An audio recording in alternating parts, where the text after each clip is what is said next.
You're the boss. Good morning, good afternoon, and good evening, ladies and gentlemen, and welcome to another edition of The Nightmare Hunter. And the glorious Nightmare Hunters are here. Right over there is Josh.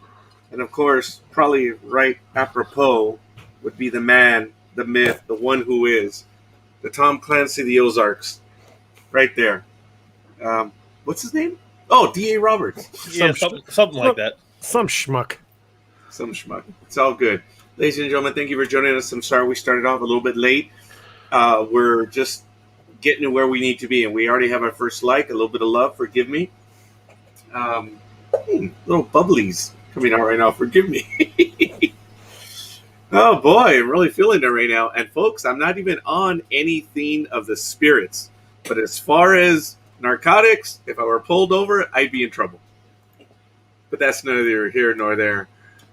General Dalton, thanks for joining us. Good hunting, everyone.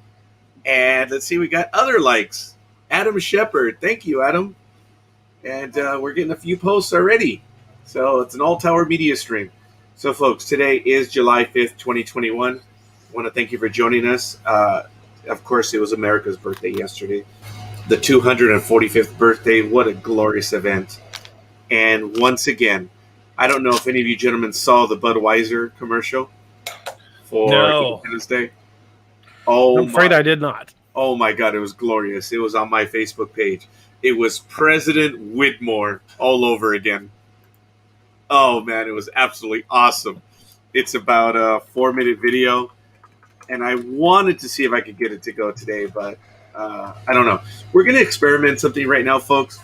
I understand that if I'm able to open up several pages, you could actually hear the sound. So I want to see if it's going to work. And we're going to give it a shot. So I'm going to need the audience help right now. We're going to do a split screen, but we're going to play that commercial.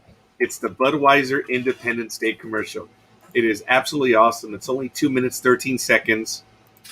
And we're going to start it right now. And I want everyone to enjoy it. We're going to do the split screen. And hopefully you can hear it. And I want to know my co-hosts if they're able to hear it. So, ladies and gentlemen, God bless America.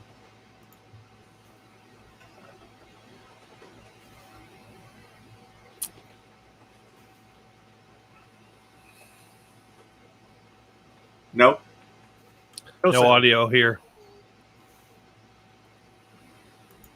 DA, were you able to hear the audio? No, sir. Okay.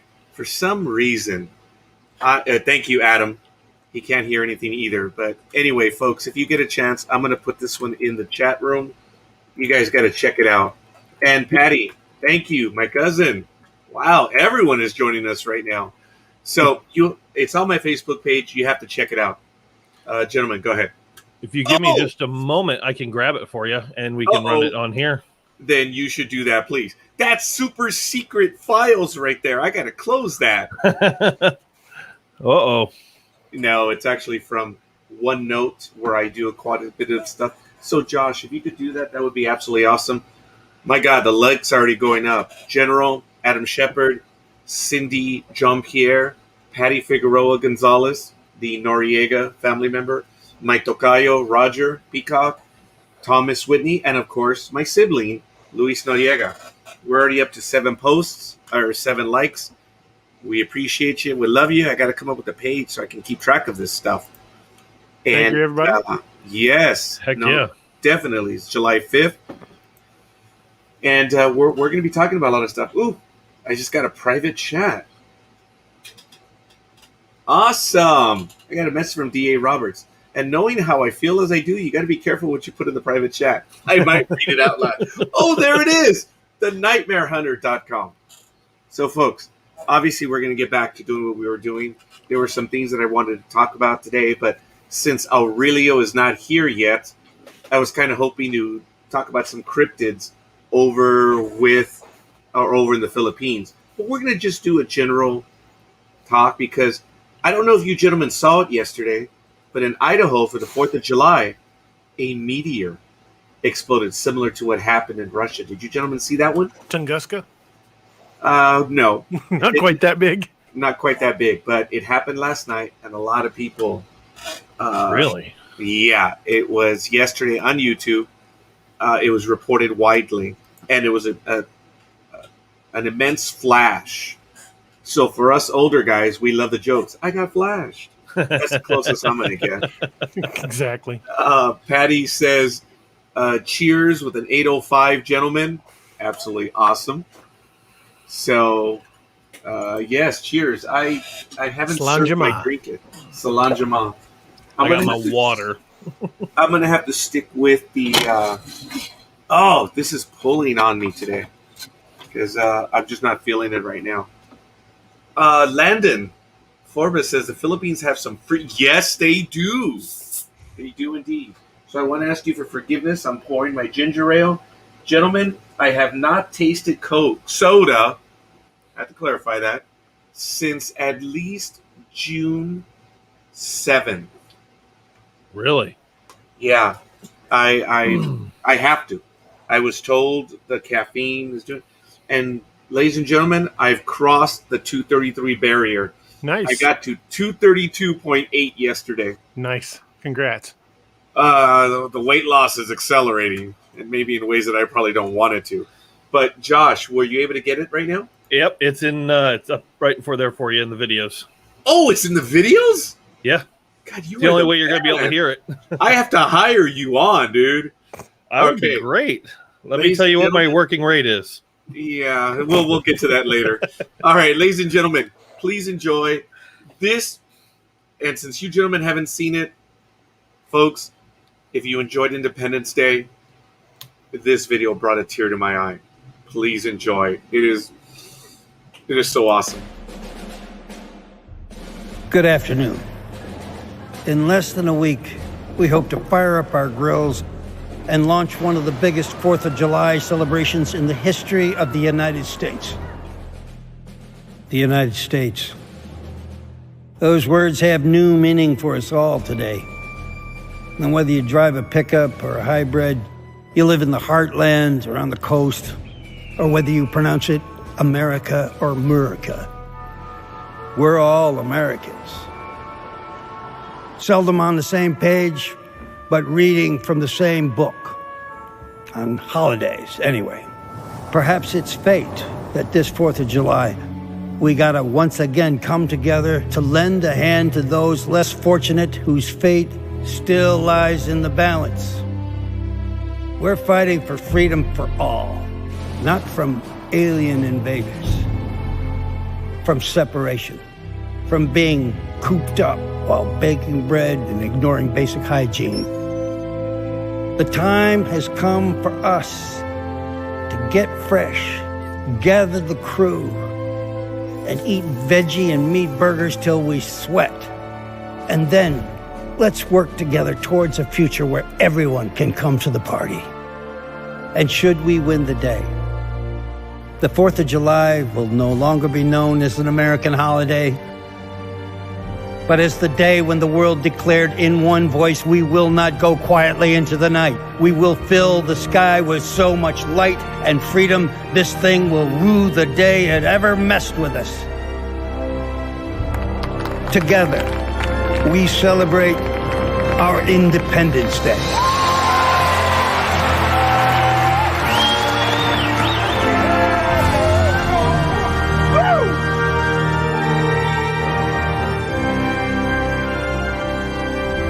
Go forth, America.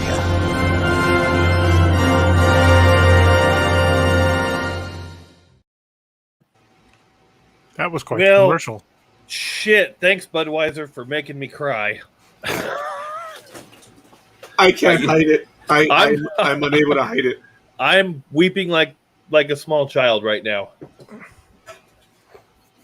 I mean, if a celebrity is going to be president, it needs to be that one. It needs to be that one. Oh man! I know it's a commercial. Yeah, I know it's beer. Oh my God, Josh, you and I both, buddy. I'm not kidding. I am literally. I teared up during that commercial, folks. Yeah. Wow. Got audio. Thank you, Ron. I want to give shout outs to everyone, folks. I'm sorry I did that, but folks, we all have differences. We will never be on the same page, but we are Americans. And that is our continued struggle every day. That we are Americans, and we will always and forever be Americans. And whether it be the right or the left or flat out down the middle, it does not matter, ladies and gentlemen. It is who we are. But when we do not listen, that is when we've lost. And let it be President Whitmore that would get our attention and remind us who and what we are. Can you imagine? And you guys know what he was talking about. He was talking about that blasted, dreaded COVID. Yeah. And, out of all the messages of unity that we've had since all this has started, that was probably the best one. By far. Yes. Yes. InBev. Very good. InBev, a French-owned company, Anheuser-Busch, putting out a patriotic commercial. Bus Coca-Cola. I'm sorry I went emotional on everyone, but let me tell you, the big dog sent it to me earlier in the week, and I missed it. And then I happened to see it on YouTube, and I lost my mind. I was watching it, I recognized him, and I paused it. I put the volume up. I said, what is this? And oh my goodness, it was beautiful. I dare people to ignore that commercial. Sorry, folks. I know, this is the Nightmare Hunter. But first and foremost, we are Americans. Yep. God bless America! So, it's all good. Anyway, folks. All right, we're going to get to it. I love the comments already. Thank you, cuz. God bless America. Thank you again for the audio. I don't know if I announced everyone. We've already gone up to 9 likes already. So, I want to thank Tim Grimes, Ron Foster, Luis Noriega, Thomas Whitney, Roger Peacock, Patty Figueroa Gonzalez, Sydney John Pierre, Adam Shepard, and I believe we also have Joshua Dalton. Let's see, 1, 2, 3, 4, 5, 6, 7, 8, 9. Yeah, I'm already losing. What is this malarkey? It's who we are. Yep. And we got another like right now already. WJ Lundy. Thank you, thank you, thank you. So we're going to get to it. Gentlemen, I'm not sure if you guys did see that video about the meteor. Because I understand it's a meteor that's coming in and a meteorite once it lands, right? Or is it the other way around? No, I think you have it right. Yeah, what a you're right. All right, well, fair enough. I'll find the video. It was reported. And there he is, the man of the hour. Morning, Aurelio. It's actually a Tuesday morning right where he is. And oh my God, we've already blown through 10. Aurelio already gave us a little bit of love right now. Aurelio, I understand you're going through a few items right now. Thank you for sharing Thank you for sharing it on Facebook. And thank you for communicating with me. Aurelio, I hope you're doing well. And I'm glad that you're spending some time with us. Joseph Cautili, is that the correct pronunciation, gentlemen? Cautili, yeah. I apologize. This is Latin boy butcher's accents. But it's good. But beyond that, gentlemen, have you guys received any news on any cryptid sightings or anything right now? Yeah, there was one on the shores of Table Rock Lake just yesterday. Yes. Would you get into that? Because, oh my God, we're blowing through these likes already. We're up to 14. Forgive me. Going to give shout outs. Josh Jones. DA, who's that, DA? Some schmuck. Yeah, terrible guy. Okay, and speaking of terrible, we also got an inside like. I call these the inside curveballs, but the kind that you're pitching, the inside curveballs. We also have a like from All Tower Media. So we're up to 14. We love you all. We appreciate it. DA, would you get into that one right now? Because in addition to the meteor, I'm going to try to find the video. I'm going to ask Josh for help on that as well. There was a significant sighting here in Southern California. We'll get to it shortly. DA, would you get to that one? And I'm going to find the meteor one. The account I'm hearing is I'm just getting some basic details. Apparently, some boaters along Table Rock Lake got a really long look at a creature walking along the shores, and when they tried to get close enough to get a picture, it turned and darted into the trees. Wow. How many witnesses were there for this one? It was a pontoon boat, so quite a few people on the boat. Wow. Okay. Oh, do you know when this happened? Oh, I actually was on the 3rd, so 2 days ago. Okay. In the evening, they were out enjoying a few beverages and enjoying the lake, and somebody went, "Hey, what the hell is that over there?" And everybody turned and looked, and they saw a dark colored upright creature walking along the shore. So they turned to the boat and headed for it to see if they could get close enough to get pictures. And when it heard the boat motor, it turned and motored up into the woods and was gone. Huh. Josh, as a matter of fact, I'm going to ask you for help. I just sent you the link on that one, and maybe we'll be able to play that one. Dude, that was amazing. You were able to get it right away. So we're going to play that video in just a little bit. But over here, it's all... Folks, I'm not saying we have a Roswell, but there was a report in Running Springs. And for those of you that know, there's basically 4 ways to get up to Big Bear and Lake Arrowhead, which is kind of like northeast of us. I'm actually physically pointing in that direction. There was a report that came in late last night in Running Springs. Apparently, there was something akin to an ape-man. And apparently there was video. Now the report is gone. But Running Springs, unfortunately, it's halfway, well, not halfway, it's about 3/5 of the way up to Big Bear. You're already way up at a higher elevation. Running Springs is actually not too far from the Scientology locations, but that's another thing for another day. It was Tom Cruise. No, because this guy was 8 feet tall. Oh, so if it was 4 feet tall, it might have been Tom Cruise then. It might have been Tom Cruise, yes, but definitely it wasn't. And this was a brownish black figure. It was before the fireworks, so there was still daylight.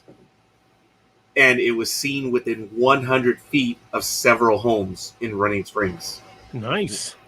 So there wasn't one video, there was several. So I have to find it. I went back to find it. The link is gone. Fine, no problem. Something this big, the videos are going to come back. So I did a this quick is scary because I've stayed in Running Springs. But go ahead, Josh. I'm sorry. No. I'm sorry. I mean, I cut you off. Never mind. This is old. I thought it was a new article. It came up in the recent search, but it's an older article. So never mind. What did you find of Running Springs or Big Bear? It wasn't either. I hit Running Springs Ape Man, and I got a skunk ape in Palm Beach. It says 5 days ago, but it actually was 2016. They're just recycling older news. Okay, my cousin's being funny. She's not level 6 Dianetics, which is absolutely awesome. But I think level 6 would still be somewhere near a rookie because you got to be super, super big. Aurelio says, my dad's been streaking again. Oh, 8 feet tall? Couldn't have been him. I like that one. But very quickly, Josh, were you able to get that one as well? That video? The Fireball video is uploading right now to the video section. I apologize. No, you're we're good. Going to get to that one right now. The Bearded Beast. Maybe it's the Bearded Beast. But that's our 15th like-our rating. Speaking of, Adam said if we have time to get to different cryptids, Adam Shepard, who didn't want his name associated with this, I'm going to throw him under the bus anyway. I love it.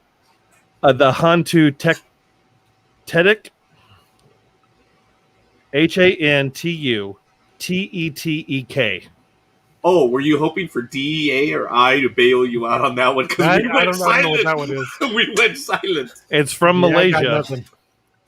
Okay, if you could do me a solid, could you either take an image of that? Oh, I don't have my phone with me. I can type it in private. Yes, if you could do that. Folks, we're going to go. This was a news report. It is not ours. It is from the local, I believe it's the local Channel 13. It might be a Fox affiliate in Idaho. Check it out. This happened last night.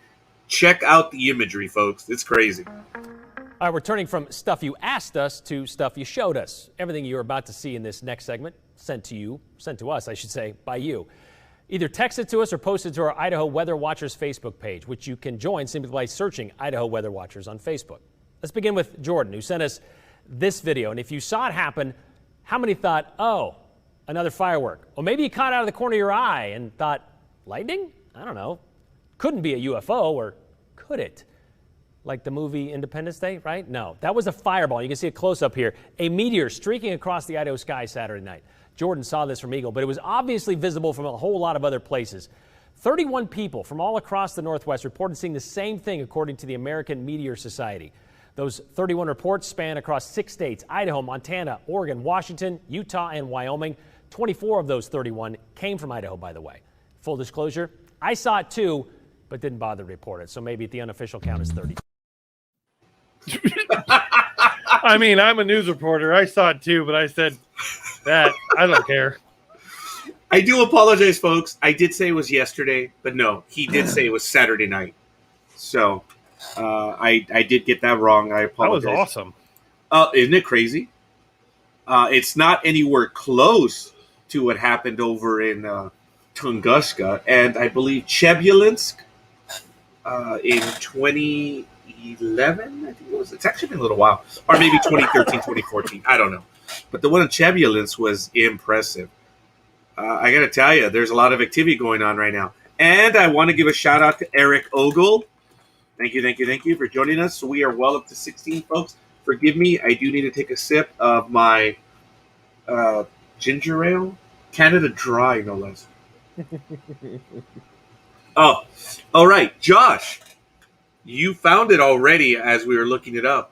No wonder Adam's interested. I find that absolutely hilarious, yes. What does that mean, Tim? Bolide class object right there.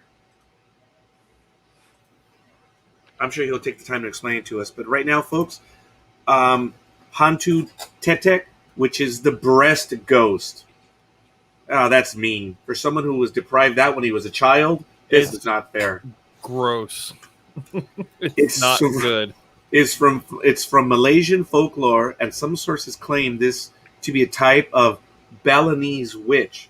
DA, did you by chance get that link? Or I'm gonna, you know what? I'm gonna see if I can get the link right here, and we're gonna post it in the chat room so you guys can follow along.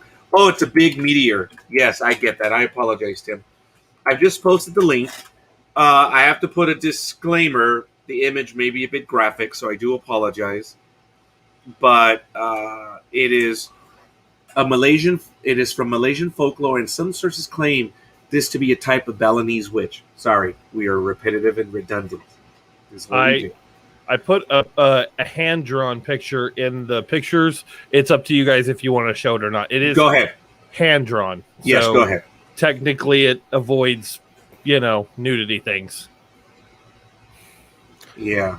That does not look friendly. No, and No, other images show multiple breasts on it, which makes it even more terrifying. On the link, it does show, and that's why I have not gone to it. Folks, as you know, when we talk about the cryptids here, we usually go to the website. I'm not going to do it here. But it's described as a woman with large breasts. Various sources claim that the breasts are on its back. Most powerful during evening twilight, it preys on children, suffocating them to death by pressing them into her breasts. That's messed up, man. But Aurelia does beat us to it. Says I could think of a worse way to die. I suppose so. But if it's malevolent, yeah. There are other images on the internet regarding this. And I'm not going to go to the webpage because whereas it does have images of it, there are other graphic images that have nothing to do with it right now. But it is what it is. And thank you, Adam. Were you uncovered this, Adam? Did you? All I was messaged was, if you have time, check this out. And I go, we'll post it. He goes, I don't want to be associated with that. And I said, well, hold my beer. You're going to be associated with it. I'm pretty certain we're not going to see that in an upcoming episode of Scooby-Doo. Probably not. No, we're not. There is a lot of imagery. There are no photos. There's no video. A lot of it is hand-painted. There are images on the website that almost make it look like a Scooby-Doo image, though. And some of it just looks bad. So I'm glad we posted what we did. But this is a cryptid from Southeast Asia. This is one you and I, DA, did not go over. Yeah, we didn't catch this one before. This sounds more less cryptid and more folklorish, like, you know, especially in terms of witches and. Yeah, it's more supernatural than cryptid, which is probably why we didn't catch it. Now, I wonder if this is fairly recent too. What's up? Found it on another internet show. Sorry, he was cheating on us. Adam, I'm so disappointed. Adam, I thank you for the setup. I also thank you for your indiscretion. But first and foremost, Adam, there is no relationship without honesty. And I thank you, Adam. Just kidding. Just kidding. Just fire him. Just fire him. He's fired. He's super integral. And the problem is he is integral to all Tower Media. A lot of stuff, yeah. Now, there is more on this for the creature. And again, we're not going to go ahead and just post the images on there because it's unnecessary. But Landon says, you all know all legends come from some truth. He's not wrong. Mm-hmm. We've actually discussed that a little bit, that there is some truth to all of it. Look, for the longest time, before the most recent science, I'm sorry I'm going maybe paranormal and maybe sciencey stuff, Tunguska. For the longest, it's mentioned in Ghostbusters. And folks, that was one of the first times that we ever found out about Tunguska because of Ghostbusters. People wanted to look it up and what he meant. And there was a lot of scientific studies that were done for Tunguska in the 80s and 90s and recently that gave us an understanding of what it is. But prior to Ghostbusters, did any of my co-hosts know of Tunguska? Yes. You did. I don't even remember it being mentioned in Ghostbusters now that I think about it. It's there. But I used to read a lot about Nikola Tesla, and it was theorized there for a while that he'd caused it. Oh, that event. Yes, it is in 1920. Oh my goodness, my memory is failing you. 1908. 1908, yes. Thank you. It's around August 30th or somewhere around there, or July 30th. I'm more familiar with it because of Tesla and don't remember it being mentioned in Ghostbusters. Oh, yeah. When What's-His-Face is trying to prove all these different little things, he mentions that one. And speaking of mentioning that one, out of respect, we're up to 17. Jacob Hayes. So, folks, get your friends, get your brothers, get your sisters, get your cousins, get everyone to give us a like. Every conceivable like. Once we get to 30, there's a $5 Amazon card. If we get to 40, there's another $5 Amazon card. And if we get to 50, we will double it. You can also share the stream to your page and might just get people from your friends list watching, which would be great. Heck yeah. That is absolutely awesome. And if you're watching us on Twitch or YouTube, make sure you hit that like and subscribe button and hit the little alarm bell so you get updates every time we release a video. This is amazing. We're being seen on All Tower Media, the DA Authors YouTube page. We are being seen on the DA Roberts Facebook page. We are being seen on NDB Media Twitch, the Nightmare Hunter page, Facebook, and NDB Media page, Facebook. It's 1, 2, 3, 4, 5, 6. 6 different channels. I wish I would have called it a moment ago when we had 8. That is cool. Josh, I was waiting for DA to get to it. It's not that I noticed it or not, but I'm waiting. Yes, YouTuber. Thank you, Landon. So those that are on YouTube are able to comment. Mm-hmm. And it means a great deal to us, folks. If you can hit the like and subscribe. Once we get to 100 followers on YouTube, we're able to manipulate the title, the name of the YouTube channel. Right now, it's youtube.com/user/13456 Tunguska 19 whatever. That's our location. If we can get to 100 subscribers, we get to name it whatever we want. Sorry. All right, I used a lot of energy on that one, folks. You got to bail me out, man. We are on Tunguska right now. What do you know of it, Josh? What are your opinions of it? And there it is. Thank you, Prima. Thank you, thank you, thank you. Where's your cut? We got to get to 30. And, folks, I don't know if you did see it yesterday, but we did a July 4th special about Ancestry.com. I did my Ancestry DNA. This is the empty box now. So this is like the Star Wars campaign for the action figures. This is the empty box campaign. I did it live. I spit into the cup. I disgusted everyone. And yeah. When you get your results back. Mail. Well, I've got to mail it tomorrow because the post office, for some stupid reason, was closed today. It's almost like there was a holiday on a weekend. Really? What happened? I don't know. Some annual thing has Did been you going on not watch for the a while. commercial? Did you not watch the commercial? I was waiting for that. And Josh, I want to thank you for uploading the commercial again. Mhm. We're going to keep this one, folks, because the commercial runs for 2 minutes. So when we need a breather, that's going to be our commercial. There you go. That will be. When we need a 2-minute break, that's it. I've been wanting to upload stuff. I don't believe Budweiser will be angry with us on this one. Because I was going to say, Budweiser, send us free stuff. Bud. when we Why? did Blog yeah, they should. When we did Blog Talk Radio, we were doing the frog commercials on audio, and they played well, remember. Wise, Bud, remember that? The Those frogs. commercials were great. And we would play them regularly. Budweiser. But, folks, you have to bear with me. I am... Let's see. Which one did I take right now? So, yeah. You guys will recognize it. He's on The 320... Yeah, I'm on the 325 milligram. Have you noticed I started out very low? And now, hey, got a little bit of energy. But we'll see.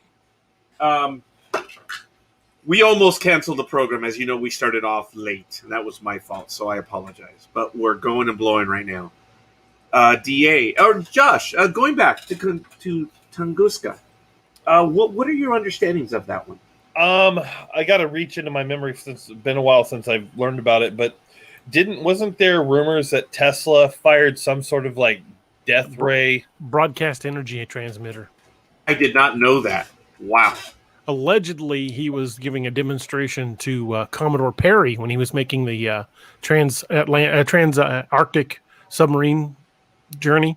Mm-hmm. And at some point, he was supposed to surface and witness the energy go over, and that Tesla's coordinates were off, and he took out Tunguska. That's never been proven, but it is one of the theories of what happened at Tunguska.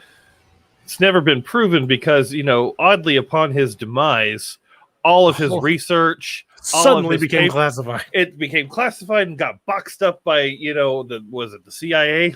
So yes. one of those branches just made it all go away. Mm-hmm. It's really weird. Roger, you're on mute, bud. Thank you.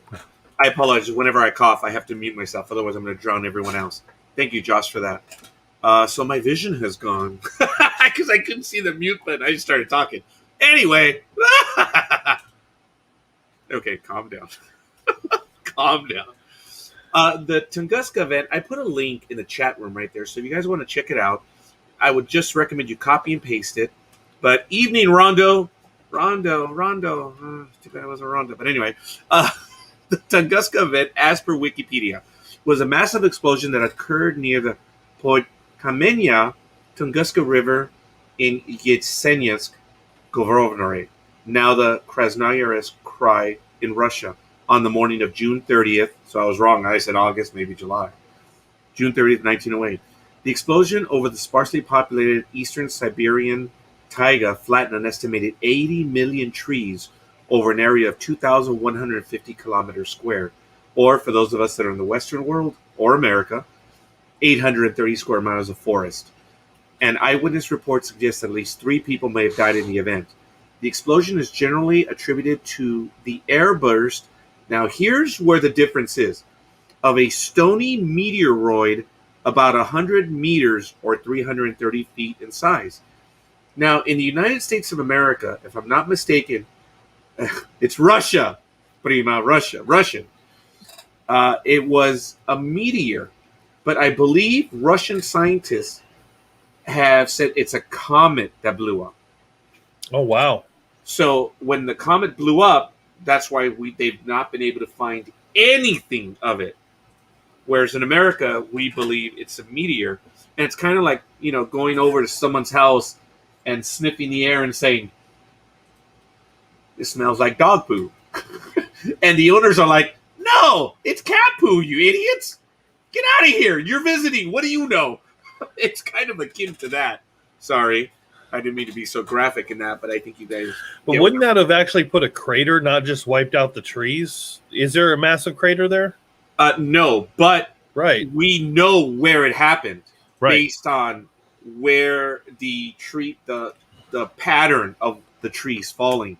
Now, if you follow that link to it on Wikipedia, or even just do a search, there are quite a few images. So you can actually determine where it did fall. There is no meteor because it's all boggy, peaty type stuff. They've never been able to find it. But there is an area understood of where it could be, but it's never been found. Now, there's lots of images. I'm going to go to this page right here. I'm going to post it in the chat room, which is what I'm looking at. So I'm going to switch to that view again, folks, and check it out. These are some of the images from it, and we can tell by the pattern. Check that out, guys. Now, these pictures were taken, if I'm not mistaken, in the 20s and 30s, because it took them a long time to get out there. But everything was chewed up for 800 miles across. And the trees were all laid out like matchsticks in a single direction from a point. From the center point, they were all laid out in a straight line from that point. So we are able to tell roughly where it hits. And it's disconcerting. I believe this is... So I know it looks like it's solid earth in those images, but if you look carefully, you geohounds, you can tell it is swampy and spongy land. And they've tried, and they have not been able to find it. But yes, this did happen when they went out there to interview people. Check it out, man. It's just crazy. Now, this one, I don't know what this one is. I don't know if this is related to Tunguska. That might be what it looks like today. No, it's actually... I've got it pulled up on Google Earth right now. Oh, please. I can screen cap the image, or I could just share my screen if you want. Yes, sir, please. Patty says, wow. I know. She found out I spoke Russian. Napovich! That's from Red Storm Rising. Supposedly, this is the area here. Yes. So, when you look at the imagery, it's obvious that this is what we call permafrost. Mm-hmm. And to be able to find something, it's a boggy, peaty type. Not necessarily swampland, because I don't believe there is swampland per se up in the Arctic. But it gets, with the temperatures, with all the fluctuation, it melts and refreezes and makes such a weird texture of ground. Josh, I thank you for that link that you posted in the private chat.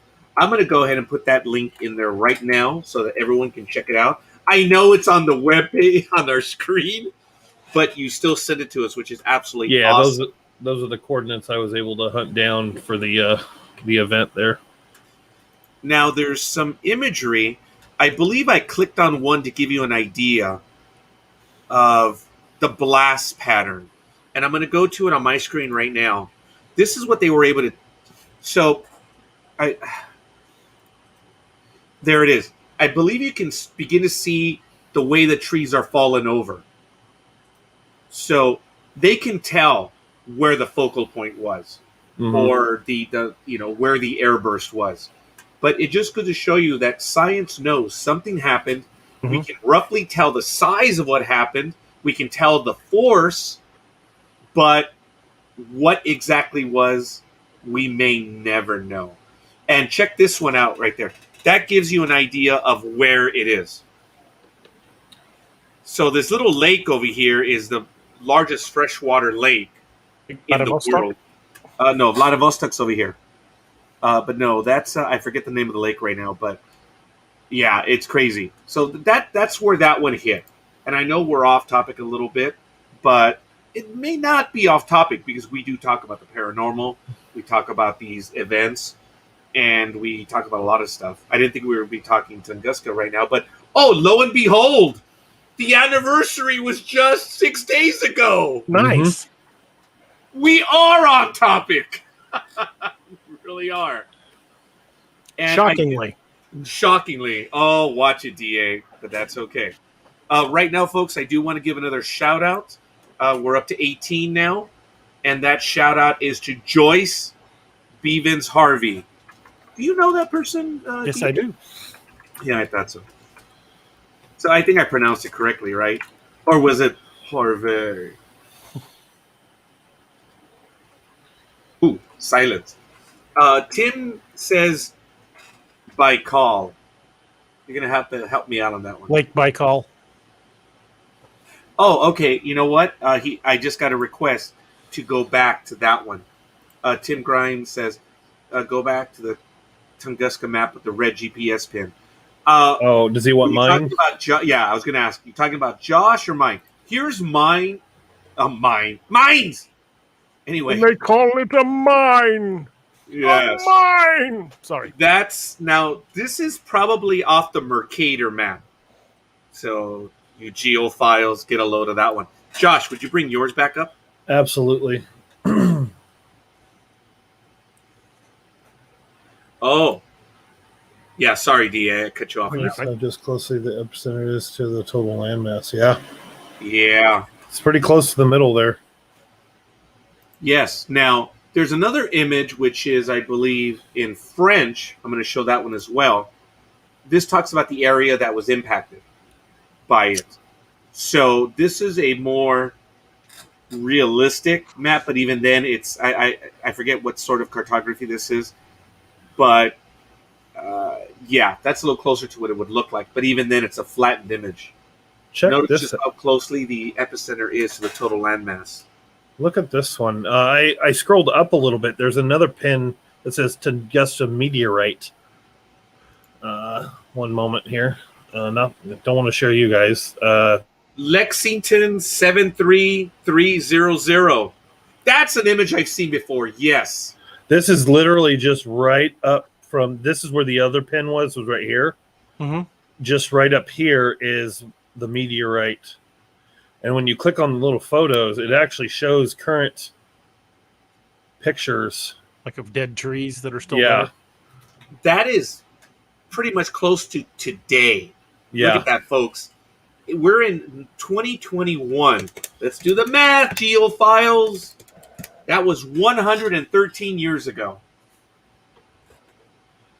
They kind of got it all over this whole area. Then they got another one over here.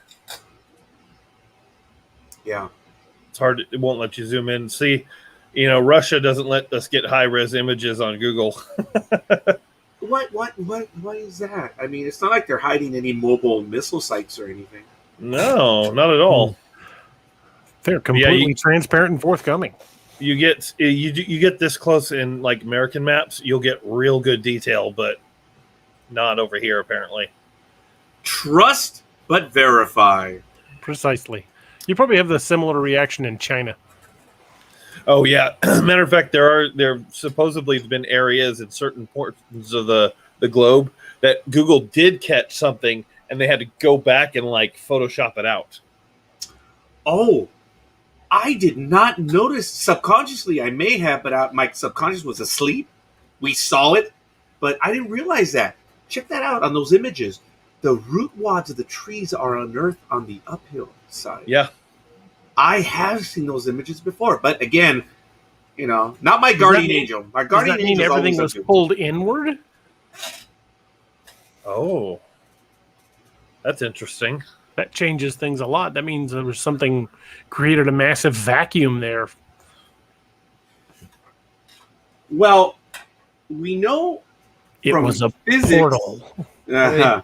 I mean, depending on what Tesla is doing, who pressure knows? Wave. Yes, a pressure wave. But we've noticed, if you've seen those images from the Pacific, Operation Bikini, yes, I can't get out of the gutter, Operation Bikini, when they were exploding testing the atomic weapons, remember, when it goes off, you see the flash, then the air, right? But when you look at the mushroom cloud, it takes everything up. Mm-hmm. So for that to happen to the trees, I could see that. And but see, that's on the surface. Right. I was looking at a document that tried to recreate a lot of the, not recreate, but it went through a lot of the details. They had profiles of like nuclear energy, non-nuclear energy, and then they had the Tunguska site that had a completely different type of radiation. Very strange. It was in the document that I just came across. Yes, folks, there is quite a bit of it, and Weird. we could have spent 3-4 hours talking about this one, and maybe we'll return to it another. A lot day of material on the Tunguska event. I've spent some time looking at Tunguska. I didn't realize, folks, but last year when the movie Midway debuted, for me, I was like, this is my life. I have spent close to 40 years studying Midway. So much so, when I saw the movie, I was able to point out, yes, it's a Hollywood movie, but there were significant things that happened in the movie that did not happen in real life. I'm not going to get into it right now because, as I told a friend of mine, looking at that movie, had I produced it, written or directed, it would have only been 5 minutes longer. That's all. The movie does what it was set out to do. And for those of you that have seen it or haven't, the movie is from the point of view of the USS Enterprise, which was kind of unique. The movie, for historical purposes, almost gets all of the major... I shouldn't say that. It gets all of the major plot points correct. So, the reason why I mentioned Midway is because I studied Tunguska as well. Maybe not as much as Midway, but maybe this is something that we should do. That we should ask our audience. Folks, what other than Adam... Thank you, Adam. For keeping abreast of the situation. I was waiting for that one. What's the name of the movie? It's Midway. It is Midway. It is worth your time. And Prima, I believe I have the movie on video, so if you want to check it out, we can just exchange movies. But anyway, Tunguska. I apologize. I'm really all over the place right now. What I meant to say is that if anyone in our audience wants us to visit a particular theme, once again, thank you, Adam. And if you guys want us to talk about it, put it in the chat room. Let Absolutely. us know, email us, and we will do it. And it will work. It will be absolutely awesome. It's something that we can do ahead of time. We've been promising Aurelio for the longest time that we were going to hit up the Philippines. And I didn't tell DA this, but I said, you know what? I'm going to do the Philippines in 2 weeks. And what happened? Yeah, so anyway, hey, how's Tunguska? Siberia. It's so close to the Philippines. Yes. Right there. I tell ya. They're practically neighbors. Distance from Tunguska to the Dyatlov Pass. I'm working on it now. Yeah, I'm going to... It's a ways. Yeah, I figured it was. If you want to take a look at this map, which I'll go back to it right now, I don't know if you can see the pointer. There's Tunguska. These are the Ural Mountains. So yeah, it's over roughly around over here. Moscow's over here, folks. Actually, I think Moscow's around here. Well, no, it's probably over here. And there's Leningrad. Oh, I mean, St. Petersburg. So it is. These are the Ural Mountains. I have the exact distance as a bird flies. It's actually 2,226.74 kilometers, or 1,383.63 miles. It's a long way. Yeah, That is just right around the corner. That's 1/3 of the way from the United States. From LA to New York. That's crazy. Yeah, And that's not even. They're slightly in different neighborhoods. Little bit. Yeah, that is fun. That is good. So, DA, on the topic that you were telling us of the sighting for yours, was that all the information? That's all I've gathered so far. Okay. I read the account, and it was just a brief account, but I'm trying to run the source down to see if I can get in contact with the people that saw it. Now, for mine, the one that happened in Running Springs, I'm going to have to do some additional work on it because the videos were obviously a tad jittery, but they did a good job of keeping it stable as best they could. And I have to admit, it wasn't bad. And you do see movement, unlike my video, where I'm just frightened on the other side of the road, wanting to throw rocks at something I couldn't even see anyway. And I was doing my best to keep that camera steady. Yes, and you were. He says, no, there was way too much movement. I'm like, you know what? You Anyway, we're still trying to isolate a couple of frames where the head turns and nothing else in the frame is moving. Stop it! I thought that, for lack of a better word, I thought that issue was dead already. No, there is something in the video. 100%. Okay, folks. We are redundant and repetitive, so what the hell? For those of you that have not seen the video, you're going to see it right now. I believe I do have it right here. Folks, this is what we're talking about. This one happened, I believe, in November. I was on my way down from Big Bear. I was taking Highway 38, the backside, and I'm still somewhere in the 7,000 foot level. I heard it. I stopped. I didn't see anything, but Josh, the man of the hour, saw it. Here we go.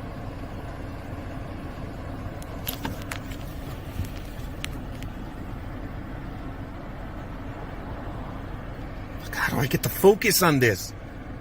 You gotta move in.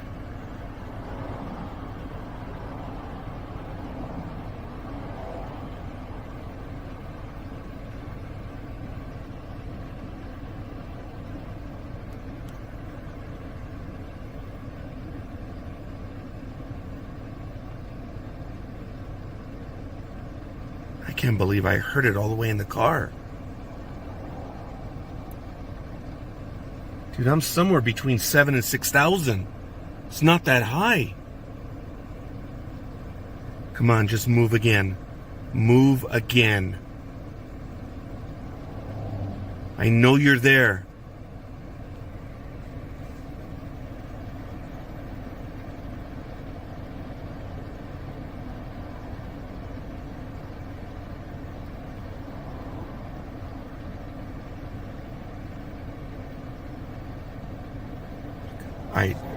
I don't know what the hell it was.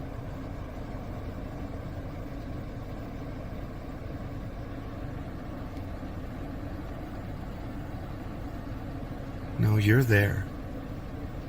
I'll be damned if I'm going over there.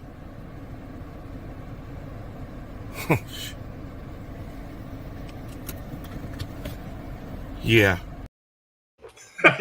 Yeah, I'm done. I love it. That was the only real moment for me when I was actually thinking of crossing the street. Now, it's Highway 38. It was about between 9:30 and 10:30 in the morning. As you can see, there was still snow on the road, and it was crazy. Now, Patty was telling me something about, what was that? She said, I'm staring so much, I'm cross-eyed. Patty, these gentlemen actually found images of where they were.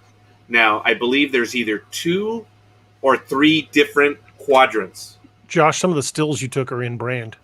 Yeah, I was looking at those. Let me see if I could put one up here real quick. One moment.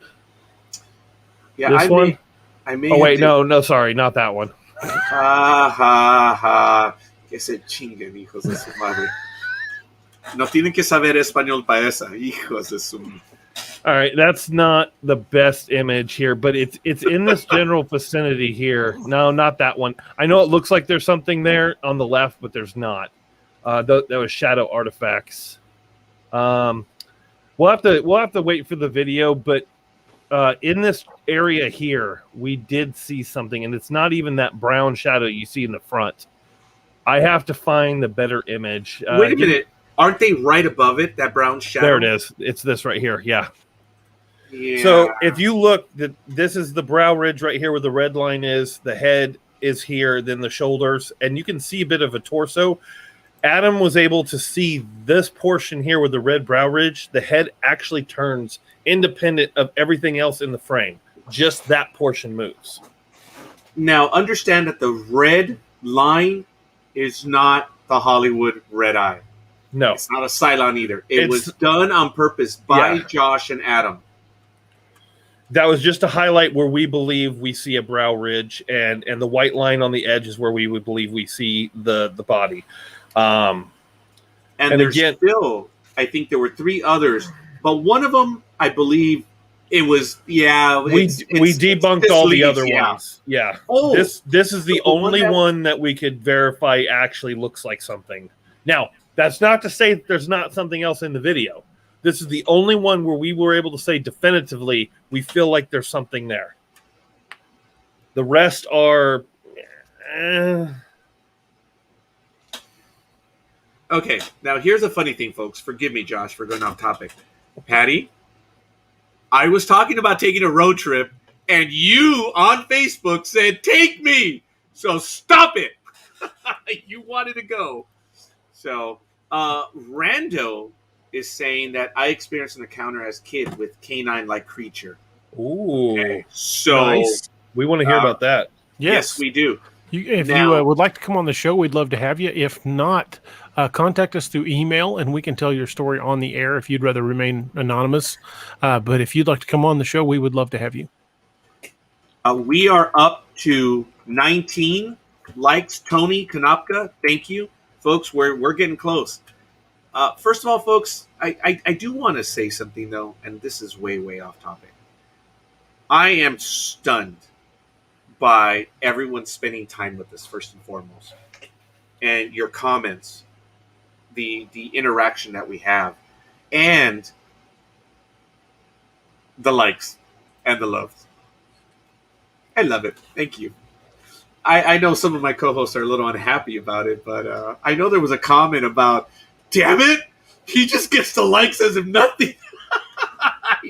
I find it a bit amusing, and it is cool. But, folks, it's not me getting the likes. No, it's not. No, Josh, it's not. Because when I do it alone, trust me, brother, I get no love. When I'm alone, I don't get love. But when I'm with everyone here, we all get a lot of love. So when I see the likes, I know it does appeal to my ego.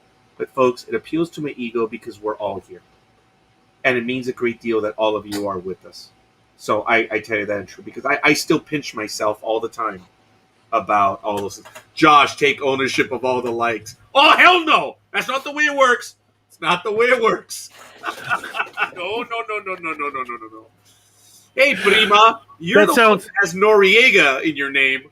That sounds very similar to a conversation. Well, DA could be captain. Well, I mean, I'll just stay captain. It's fine. Oh my God, that was hilarious. My ego was showing forth. It was absolutely hilarious. Where Josh was handing out roles, and he mentioned about me being captain, and I was like, oh no, I don't. And then I was like, well, DA, you were like, well, yeah, I'm totally okay with it. My God. What we're referring to is we need to play the second episode, though, but we started a mini campaign, Star Trek Online, or not Star Trek Online, Star Trek Adventures, where we play a role-play game, and this is part of the crew, and I run the game for them. And, just so people know what we're talking about. We are looking forward to doing another one real quick. DA, this gives us a perfect moment. Why don't you show off the email, show off the website? There it is, thenightmarehunter.com.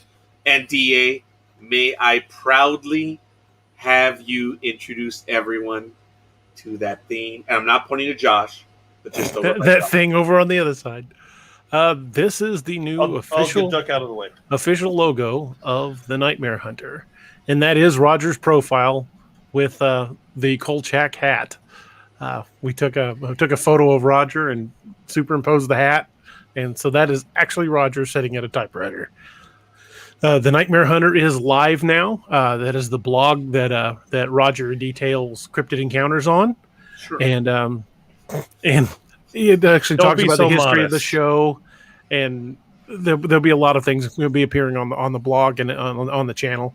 And also, if you've got an encounter or would like to contact the show, we now have our own email address, therealnightmarehunter@gmail.com. We're probably going to get an email that says me at thenightmarehunter.com. I'll have to talk to DA about that a little bit later, but it's all good. Ladies and gentlemen, we're completing our first hour here on the Nightmare Hunter. Again, we want to thank you. If there's any topics that you would like to get to it right now, we would love to know. Otherwise, we're going to be surfing the internet right now, talking about some general things.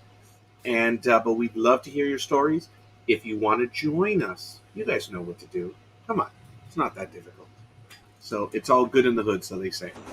So currently have our backup producer working on a isolation video of your head turn of your Bigfoot. I should have that in a few moments. Josh, This one's for you, Josh. backup commercial or producer. Uh-huh. You want to define the title and pay grade for backup producer? No pay whatsoever, barely any recognition. So what's backup producer? Adam. I understand who, but what? What does backup mean? I don't know. Oh, okay. We're all back up to Roger, so it's Oh no! It's Roger in the dude. I already have a headache. My head's gonna crack. It's Roger in the 50 pips. I might be okay with that. Of course you are. What a fragile ego, huh, folks? We're up to 20, ladies and gentlemen. Want to get a little bit of love? Let's see who it is. Mr. Miller, Asusan. I know, I just stole something from Sports Talk with the Guys. I don't know where the hell that came from. Asusan. But that's part of Sports Talk with the Guys. Oh my God, Greg, I'll get with everybody. I'll get with the crew, and we'll pick a date probably in the next 2 weeks at the longest. I know everybody wants to play. Oh, I love that modesty. He tells me to do stuff, and sometimes I listen. I said, "Hey, do you have time to do this for me?" I did not tell him to do it. Oh no, that's absolutely awesome. Hey, so guys, not that I want to circle back to Tunguska, but you guys were talking about, I guess we just did. What is the whole thing that Tesla did this allegedly? There was a theory floating around that Nikola Tesla had created what he called the broadcast energy transmitter to distribute free electricity throughout the world. But when the government found out about it, they realized it could be used as a pretty devastating weapon, and he was supposed to demonstrate it for Commodore Perry, who was at the time making his trans-Arctic crossing in a submarine. And he was supposed to surface at a certain point, and he was going to demonstrate the power of the broadcast energy transmitter. And his targeting was off, and he struck Tunguska. That is one theory, although I don't know if that actually has been borne out over the years. Now, there is a website on this right now, and that's the reason why I kind of circled back to it, and I'm posting it in the chat room right now. Of course, here it is. The mysterious explosion may be linked to Tesla's experiments of wireless transmission. Wow. That's crazy. And the article is there. Oh, it didn't post on some of the websites. I don't know why. So I do apologize. But if DA would be so kind and put it up on the screen, that would be great. What's that? What were you wanting me to put up? Sorry, I was looking for something. The link that I just posted right now on the Matrix disclosure. Because I know when DA and I are playing around with the comments in the chat room, we're always, we click at the same time, which is kind of funny. So you guys can look into that one right now. They're talking about what basically happened. Supposedly, Josh, I'm sorry. I said supposedly his wireless power theory would have worked really well, from what I understand. The thing that fascinates me behind Tesla is, a lot of it supposedly had to do with Edison, who didn't create diddly crap. His interns did, and he took credit for it. Yeah, he was a dick. Not super smart either. He was smart enough to pay people to make stuff and then put his name on it. Yes. Dude, I believe in Santa Claus. You just ruined it for me. Yeah, I own Edison stock, dude, because of that. I mean, doesn't make it bad stock. It just damn it! It just went down. I just looked on the exchange. It's no different than owning stock from Disney. You still own a company, stocks at a company that's an asshole. Slammed Disney.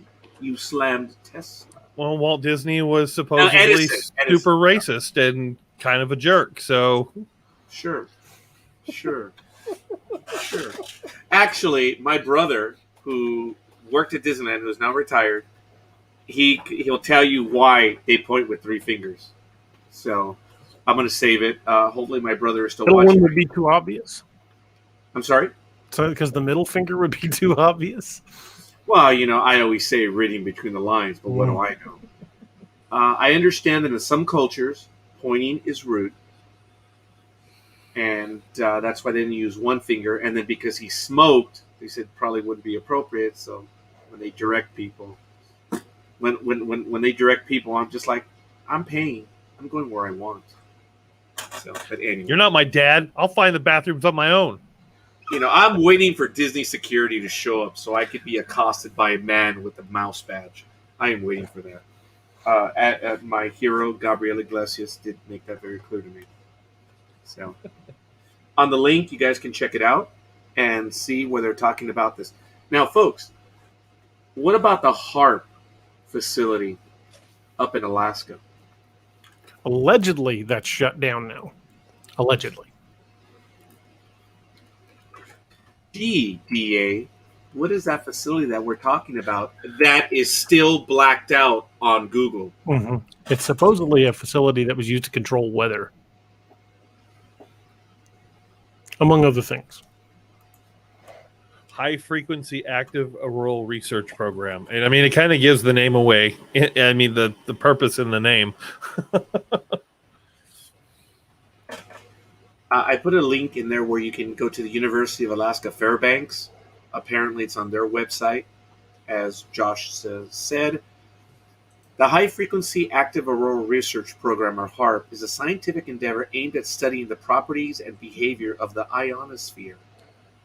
The ionosphere stretches roughly 50 to 400 miles above the Earth's surface, right at the edge of space, along with the neutral upper atmosphere. The ionosphere forms a boundary between Earth's lower atmosphere, where we live and breathe, and the vacuum of space. Did you guys see the movie Jimmy Neutron? The movie? No. Oh, we're the kids in America? You didn't see the movie in 2001? Oh, my goodness. Okay, I've never seen a single thing of Jimmy Neutron other than knowing it exists. Okay, so anyway. Jimmy's friend, as Jimmy is declaring as they're passing each level in the atmosphere, his buddy is saying, why does all of them end in fear? Atmosphere, ionosphere, lithosphere, all this stuff. That is kind of funny, and I remembered that when it said ionosphere. This is interesting for all the conspiracy heads out there. I just found an article that was written June 23rd of this year. What's the comment? What did why? What did I say and do? I don't even know. What were you even talking about, Adam? Did he just hear the beginning of the program? Where you threw him under the bus? No, he was well aware of that. I'm getting this for something completely different. Oh! Look at that! Look at that! Aurelio Rico Lopez. I bet you my tocayo has seen it. Come on, even this guy's seen Jimmy Neutron. I've seen the series. I used to watch it with my kids, but I haven't seen the movie. Oh, he's mad because I've never seen Jimmy Neutron. See, that upset him. Not throwing him under the bus, just not seeing Jimmy Neutron. Adam, you saw my reaction. These two dimwhittles. This is related to HARP. An article written just a week ago, June 23rd, 2021. Supposedly, the FAA has put out a warning for that area of Alaska to airmen that through the 21st of June through the 25th of June, temporary flight restrictions in an area defined as a 2.5 mile radius, and then gives coordinates, electroradiation for scientific research. It goes on with some more stuff. Flight restrictions in effect. Transit through the airspace may be affected by HARP Command Center. I'm sorry, DA. What was this about allegedly shut off? I said allegedly. Yeah, this was literally just a week or so ago. Yeah. And I'm just messing with you, DA, when I said that. I'm going to go back to there. Check it out, folks, where it is in Alaska. these images are just so old because you can't fly over it. You can't find it on Google Maps other than it being blocked out. I actually did find where it's blocked out. And a little bit of trivia, there's somewhere northwest, as the crow flies, or the Soviet Jackal, whatever, there's a blacked out spot on Google in the Siberian wasteland. But there it is. That's what it looks like. And look at that, where it is. You just can't get there. I was waiting for Tim. DARPA handed the Alaska Ray over to academia. Allegedly. Freaking DARPA. Play around with high energy physics that close to a planetary magnetic pole. What could go wrong? Right? Oh, that's funny. That is so true. We could actually talk about the moving magnetic stuff, but that'll be for another day. The movie The Core, where the magnetosphere was screwed up because the core stopped spinning. Okay. Oh, that's right. I sure. I think that's what happens in the movie, right? My memory doesn't recall. I haven't seen the movie. It's all right. It's a pretty good movie. It's a little cheesy, but it's pretty good. Oh, should I watch the movie then? It's worth watching once. But I won't be able to read your books. And then I can say magically when I'm on the field of combat, I read your book, DA! I read your book! What are you, patenting me, That Ronald? was a cheap impression of Patton. Very good, man. Very good. It is amazing, DA. You and I sometimes, dude, we are the freaking, sadly, same page. Wait a minute, what's that? It's Gouda cheese or Gouda? I don't know. It's the Latin of me. I don't know. Cheese. Neither. Gouda. Gouda. It's probably Gouda. See, I am not one of those that use the pinky to drink my coffee. I just slobber it in. So I just don't do that with my pinky, folks. It's just beyond me. But anyway, we're having a good time, folks, as I've mentioned. If anyone wants to join us, by all means. We just lost Josh, but now he's back. Only StreamYard. I have no problems anywhere else. I don't know why lately I've been getting disconnected. DA, remember it was happening a lot on Ex Machina the other night too. Josh, had you been female, I could have just said, "Oh, is that a bitch slap?" What? I mean, you're still not wrong. What browser are you using? Chrome. Okay, let's go. I couldn't get a stable connection when I was using Firefox. When I switched to Chrome, it was fine. I'm using Chrome, and on the other one where I show the images, I'm revealing information. The program is on Chrome, and when I look up stuff on the internet, that's on that Explorer follow-up. What is that, Bing, I guess? Edge. Or Edge, sure. Yeah, Puke. It's on Edge. Don't say that because I will. What does Tim say? Atmospheric engineering, read manipulation. Operations have been going on for decades and continues daily. Look, if that were true, seriously, Tim, why the hell haven't we used that crap over on Russia? And if not China, and if not whoever is on our Because they probably have it too. It's just like nukes, you know. And every time you change the weather somewhere, you affect it everywhere, which could explain why we had a polar vortex in Texas last winter. I don't know. You mean in February? Yeah, or a freaking unnatural heat wave from Canada, you know, into the southern regions. Mm-hmm. Now, check that out. Lexington 73300 says that Firefox is acting weird and has been for weeks. Mm-hmm. So, now, I apologize. Sorry, dear. Guys, you really should watch Tress on Netflix. Philippine mythology with a modern twist. Huh. All right, we're going to have to check it out. Now, I will tell you this. Unless DA has a guest, I promise you, Aurelio, I did begin my research on Philippines. Dude, you guys have some crazy stuff. And not 1, 2, 3, 4 items either. You guys got a lot of stuff going on out there. In 2 weeks, folks, we are going to be visiting the islands of the Philippine Empire. And we're going to have it. Tim, I'm only kidding. So they do have it. Do you refer to what my co-host gloriously answered me back, but China, Russia, and all the other folks, they have it as well? Oh, I would say. So again, this is a situation of mad mutual assured destruction. Pretty much. I really don't, dude. That's funny. Well, there were a number of reportings from the California wildfires that said some of the burn damage looked like it had been caused by directed energy weapons. Do you mean what's going on right now?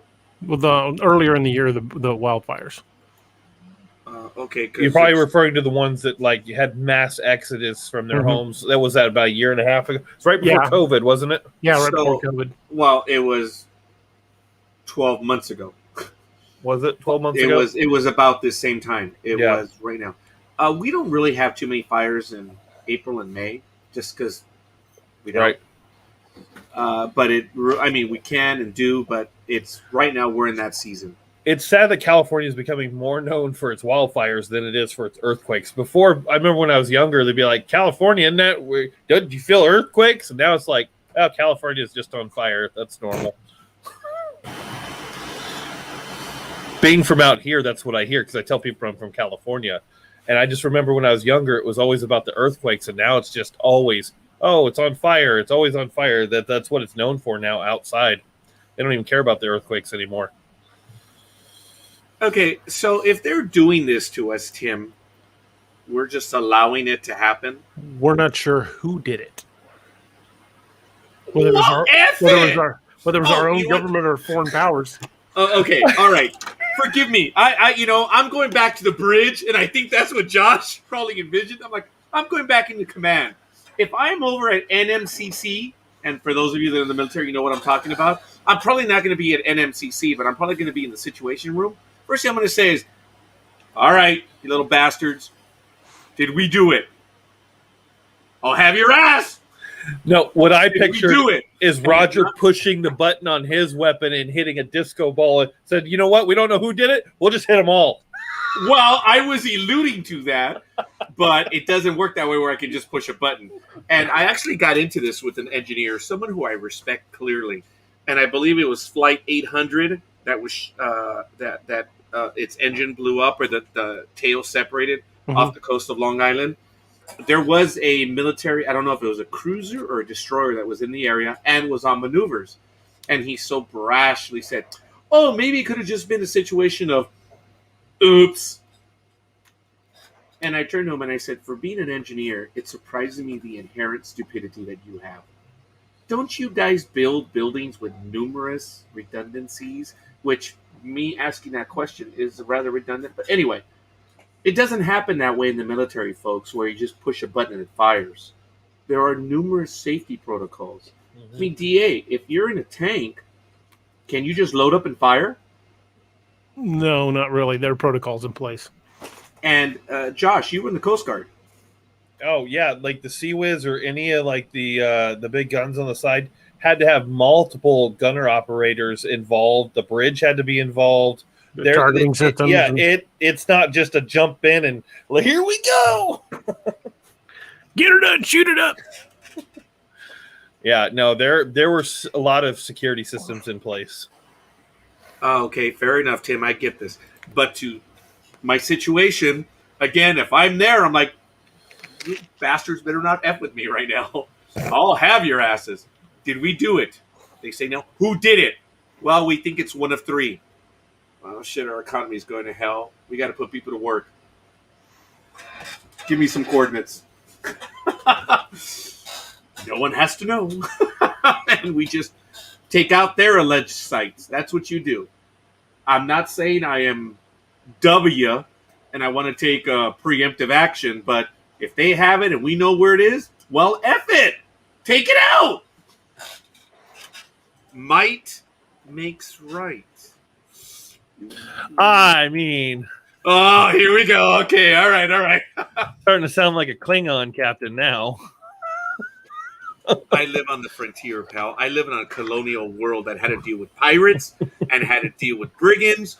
We had a big fat bastard that we called him Java just because we saw him in the cinema. Anyway, okay, I had a little bit of Star Trek in there. Kind of like when husbands buy stuff online, safety protocol is the wife's permission. Supposedly, there were trace amounts of residue on Flight 1800. They're not specifically saying what, but trace amounts of explosives. So something hit it. Or there was a bomb in the hold. One of the Or two. there was a bomb, yeah. But Are we talking about Flight 800? yeah, Flight 800 father says friendly fire took down the plane. So it's possible that your engineer, while not getting his details correct, may have had the right theory that we may have accidentally shot it down. Redundancies or not, It's happened. Targeting one plane. I mean, flight controllers have crashed planes into each other, not paying attention. It's possible that a targeting system, they were targeting a specific drone and accidentally targeted Flight 800 instead. Well, back in 81 or 82, the USS George Phillip, which was a guided missile frigate, was doing maneuvers firing at drones off the coast of Southern California, and they had a problem with their targeting computer, and it locked on and blew 6 feet off the forecastle of a Mexican freighter. Yikes. It can happen. Yeah. And I believe it was the USS Vincennes, a Ticonderoga, a GS-class cruiser, shot down the Iranian airliner in 1988 in the Persian Gulf. So, yeah. And I understand it was squawking correctly, too. But anyway, that's... guys, this was 1988. There's just... Okay. All right. Maybe we could get into that one right now. I'm not feeling it, but I would love to discuss 88. Now, Lexington does say, isn't Flight 800 the one where a guy went to jail for disclosing that the debris had residue from a U.S. missile warhead over it? I don't know.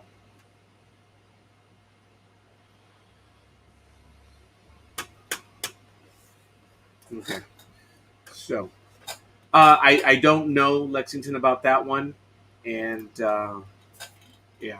So, we're good. As I mentioned, we are well into our second hour now, folks. I know Josh would normally be working tonight, right, due to the holiday. I would normally be working, but since it fell on a weekend, we got a paid Monday off. That is awesome. Heck yeah. Do we want to take a fiver? I need to refill my water. I can just run on my own. Isn't that funny? Okay, what we're going to do is we're going to do this professionally. We're going to start taking our quick breaks, folks. So actually we do need, I'm not feeling well. I'm going to cover for the time being. Josh, go ahead. DA, do you need to take a quick break? I'm good. So if you want to take one, I'm fine. I think I need to get a quick refill. But Josh, I guess Josh and I will go. DA, not only do you have the bridge, but you have the con. So, Con! Sorry. Okay, you know what? You have the bridge. Just don't let the ensign fly. I always would tell people, because they would mess around at work, they would say, to appeal to my ego, they'd leave the office, Roger, you have the con. I'm like, I swear to God, if I see an iceberg, I will turn. Anyway, because I always refer to our ship as the Titanic. But anyway, we will return shortly. Thank you. And DA, if you would, you have the bridge. All righty. Well, folks, appreciate you guys for sticking with us. We've had a really great show so far tonight.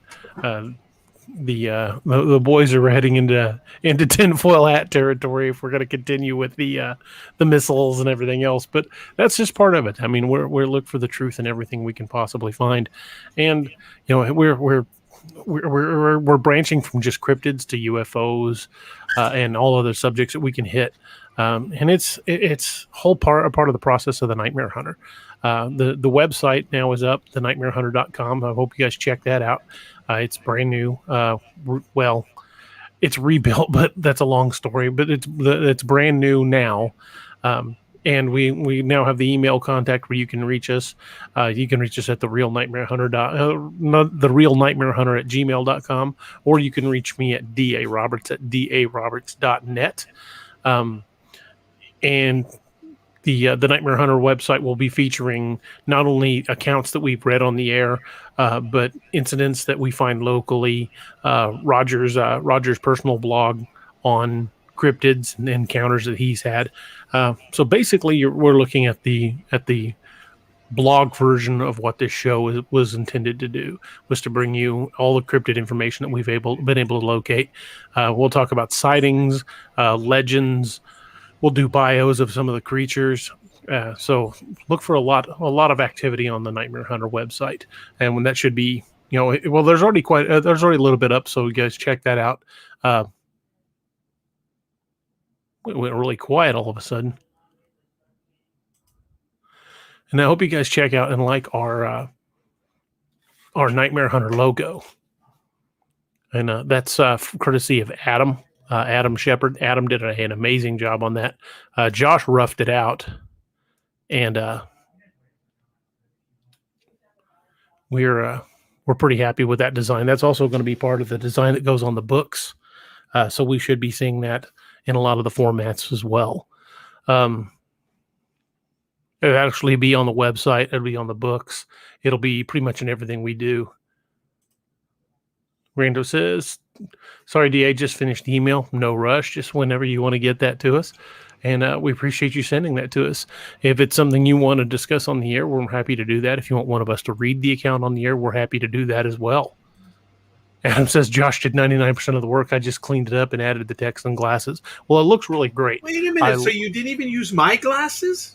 No, it was a picture you weren't wearing glasses. So they had to add those in. Let's see if I can put up another one of the views of it so you get a little bit better look.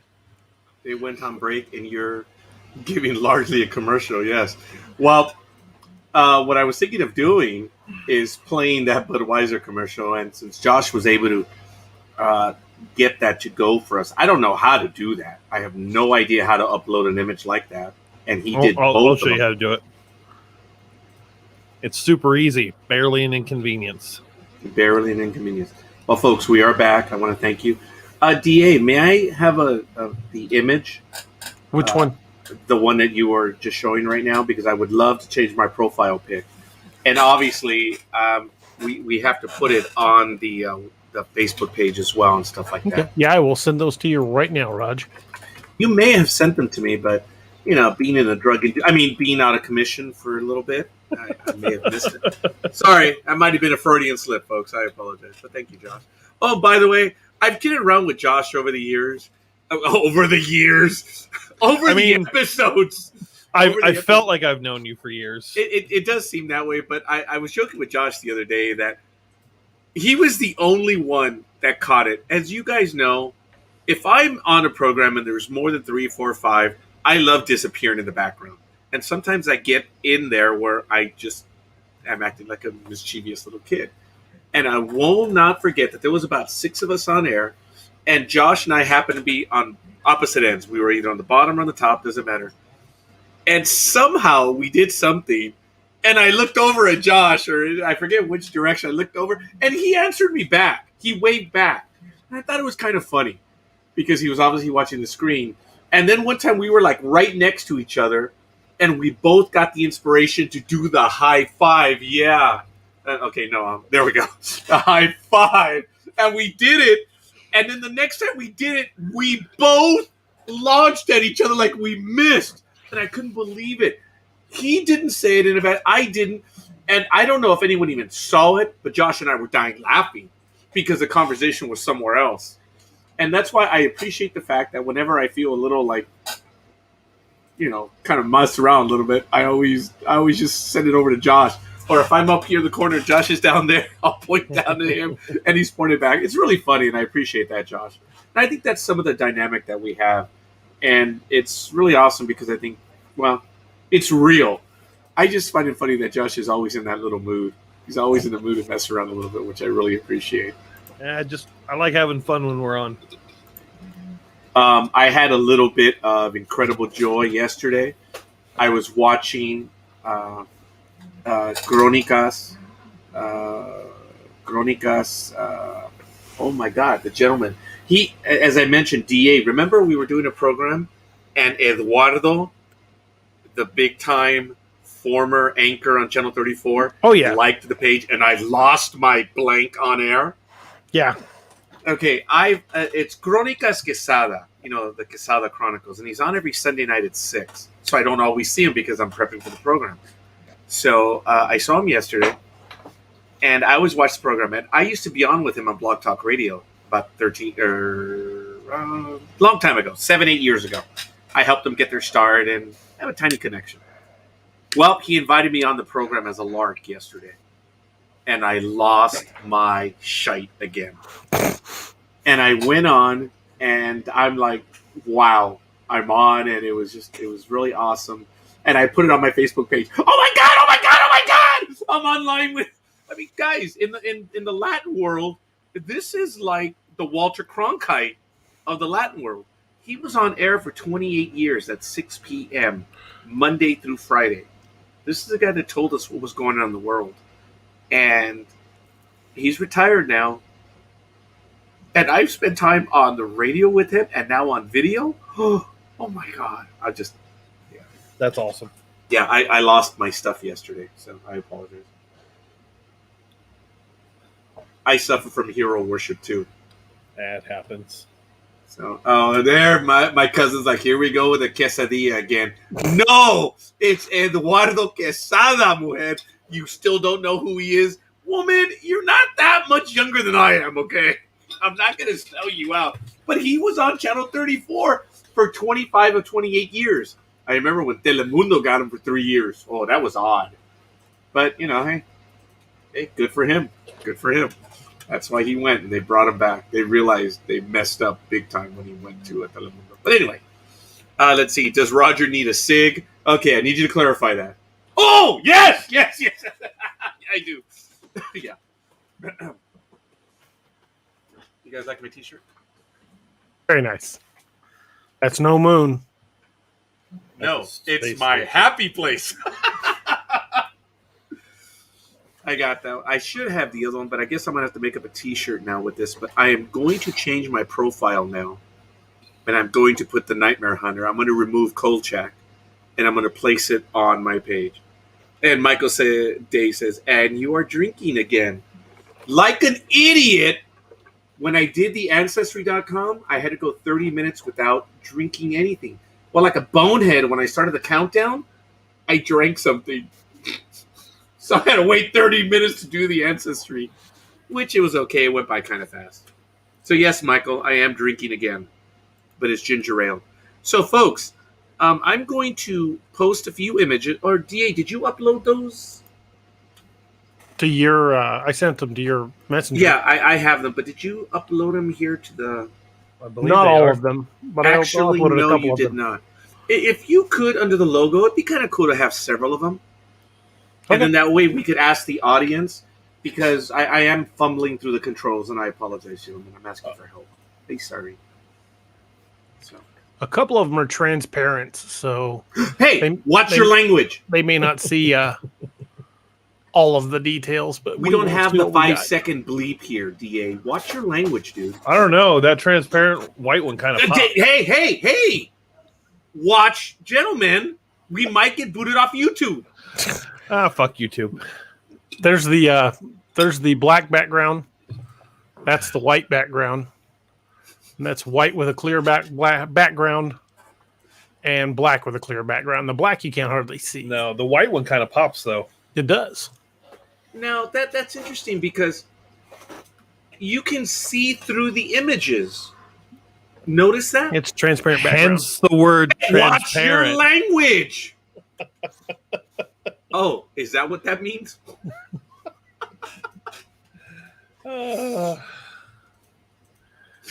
This is an extended edition of Sports Talk with the Guys. We kill brain cells. That is our moniker. As I mentioned, the reason why I have the opening to Sports Talk with the Guys, which is we just might be the purveyors of the zombie apocalypse, it began when DA mentioned in his book, it began on April out in Los Angeles. Like, you bastard. Why is everything happening in Los Angeles? But okay, fine.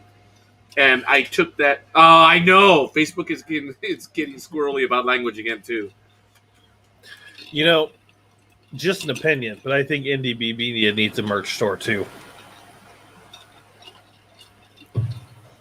Oh, yes, I most wholeheartedly agree. There needs to be some Nightmare Hunter, some the sports talk, with the brain cell. That needs to be a T-shirt. There's quite a few of your shows that need a shirt.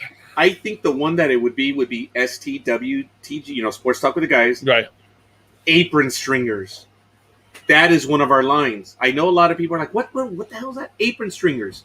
An apron stringer, I know, we're talking sports talk with the guys. We have our own language over there. And anyone who's gone over there knows, like, what the hell are they talking about? We're not going to explain it. You have to be a part of it. An apron stringer Go watch the show. Yes, go watch it. An apron stringer is the kid that's holding on to Mama's apron because he still lives in his basement. He hides around Mama, by holding on to the apron strings. That's why we call them apron stringers. So that's just one of the things. But that is so cool. So if I use a transparent one, what's going to happen on my profile? I don't know what I'm going to do. If you use a transparent one on your profile, try the black instead of the white one. Try the black one. That might be a tad insensitive, but what the hell? That actually came out a lot worse. DA is shaking his head. Oh, okay, Patty. I'll stick with the transparent one. Hey, thank you guys for joining us on our final episode of the Nightmare. Oh, I'm going to do that. Look, what's the difference between the transparent one and that one? So it's okay. Now, you also showed that some of them had a gray background as well. There's a black background and a white background. We don't have any gray backgrounds. Okay, I got it.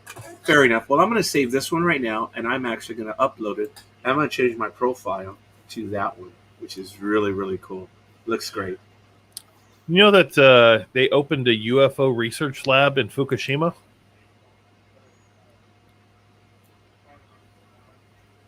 Why? Isn't that weird? I don't know. Well, Fukushima is in that 12-mile radius. Mm-hmm. There's nothing there. No, it's not. I'm just being sarcastic about their comments making it the final episode. That was this guy. Yeah, I love the spelling, you bastard. Anyway. Good old Rod. Oh, bullshit. Hiding behind mom. Whatever. What, Toma? Whatever. Come over and kick my ass now, brother. Just kidding, Lewis. That's funny. I appreciate you sharing that. Let's just say that my brother and sisters, they know what a switch is. I did not. Do you guys know what a switch is? Yes. Yes. Okay. Yeah, I didn't know what it was, both figuratively and literally. But anyway. Now, Patty says a research lab for what? Going back to the Fukushima thing. Seriously. It is a UFO research lab to study the UFO encounters. Apparently, they're having quite a few in the area. A lab in Japan is looking to deep dive into the enigmas of the universe. A new lab opened its doors last week in the rural town of Ino? Is it Ino? Where Fukushima is. Fukushima prefecture and its team plans to delve into the mysteries of the country's odd and inexplicable sightings. According to the local report by Japanese news outlet, I suck at languages, Manichi, the International UFO Lab opened on the premises of the UFO Interactive Hall, a facility filled with 3,000 pieces of UFO-related materials and clues. The facility celebrated its opening on June 24th, which is now dubbed UFO Day, after the first reported UFO sighting in the U.S. And it goes on and talks about more, but that gives the basics. No, that's excellent. I got to tell you, I'm terribly excited about it because I'm switching this. But we all know what happened in Fukushima, ladies and gentlemen. Mm-hmm. And there it is. Look, what Tim comment on right there. Dumping 300 million gallons of highly radioactive seawater back into the ocean every day, probably attracting UFOs. Now, look, Tim, okay. I'm really growing tired of this, Tim.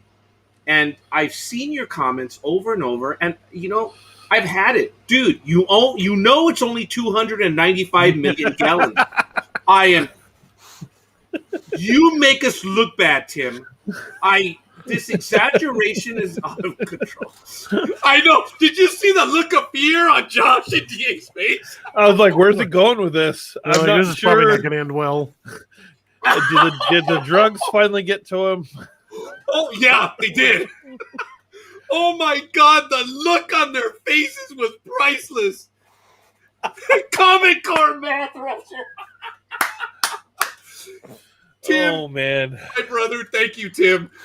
no, he's probably not wrong though. The UFOs are probably coming, going over. What the hell is these people doing? It's probably what they're doing. Oh, Tim, I'm glad you have a sense of humor, buddy. Oh man, I had to. You know what? It's that little mischievousness in me, and it was difficult to hold it, guys. But when I saw you both, like, holy crap, Roger's having a meltdown. What rabbit hole are we going down now? Yeah. That's why I was Tim. Buckle up. The boss is on a roll. Oh, thanks for letting me get away with that one, man. Get Come away on, with man. it. What the hell were we gonna do? I love it, Tim. I appreciate it, man. Come on, man. I was wondering if I needed to sneak over there and mute his mic. Like, I don't know what's going on. Yeah, how much they got dumped over there. Yes. Now the host has what? You muted and unmuted, you little rat bastard. Okay, así que. Oh. You muted yourself there. I haven't done anything. Oh, Josh! That was Josh. See, I immediately went to DA for that one. Roger on a California high. You know what? Look, I was given 10 of the happy pills. I took one split in half when I really needed it, and aliens muted Roger. It's because I called you out, Tim. I called you out. That's why. They came to your defense. They're like, if these people are that stupid, they have to be Roger's pharmacist operates out of the hatchback of a Honda Civic on Van Nuys.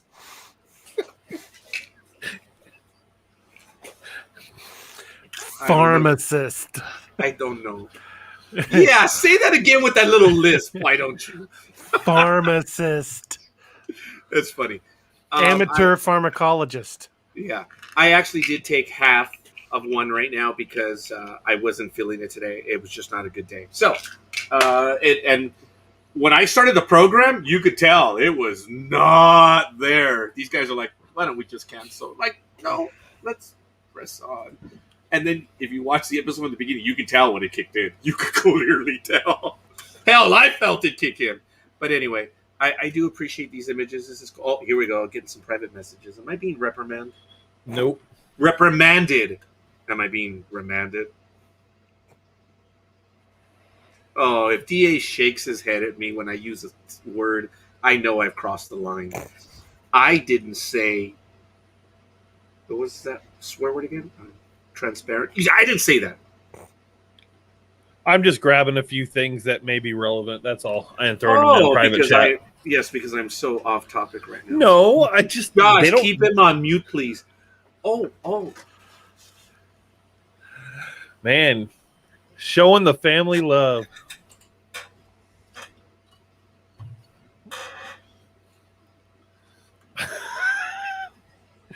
Man, someone's actually able to stun Roger into silence. Tim, thank you. Someone who knows what it is to have a sense of humor. Oh, watch out. Facebook police is going to be after you. Probably. So going back to this, that they've set up a lab, all kidding aside, in Fukushima. You know, folks, we know what happened on March 11th. That was the date of the earthquake, a significant earthquake, I believe. We are actually arguing with the Japanese National Earthquake Center because they're saying it was a 9.0. If I'm not mistaken, we say it's a 9.3. But let me give you a little bit of backstory on this because this is something that I have studied my entire life. The Whittier earthquake of October 1st, 1987, check the headlines, check everything. It was a 5.9 earthquake. Remember that one, Josh? I know you were young enough. You were probably a Yeah. little kid. Okay. It was a 5.9. You know what it did. The epicenter was actually in Montebello. It was a park called Grant Ray Park, right by the St. Gabriel River and Beverly Boulevard. That was the epicenter. But anyway, Whittier was the hardest hit because it had all the older buildings. It was a 5.9. About 5 years later, they eventually, and if you look this up on usgs.gov, if you look up that earthquake, it is a 5.4. The reason why it's a 5.4 because it used to take so long to get all the readings from all the different stations around the world. And then, doing their magic Common Core math, thank you, Tim, they would figure out the numbers and they would eventually come to the official number. But as I understand, and so that's why for historical purposes, the Whittier quake is actually a 5.4, even though everyone knows it as a 5.9. Fine. We have Fukushima. We haven't moved off the 9.3 or 9.2, but the Japanese say it was a 9.0. So be that as it may, we know what Fukushima earthquake did, which actually has a different name, but it almost destroyed Fukushima. We know what it did to the nuclear reactors there. And Tim is wholeheartedly correct. 300 million gallons, guys. Yikes. How do you measure that? And don't say Common Core, you count the barrels. Okay. How do you really measure that, man? And that's every freaking day. So, if there's a lot of glow stuff going on in the Pacific, where would the aliens go? Track the radiation. And what do you think they would be looking for? They want to find out how dirty, stupid, incompetent, lazy, or Honestly, that would be my. they don't know what we're doing. They're and they waiting wanna for find out. Godzilla. My first guess would be that they're spitting back, going, just shaking their heads, going, "What are they doing?"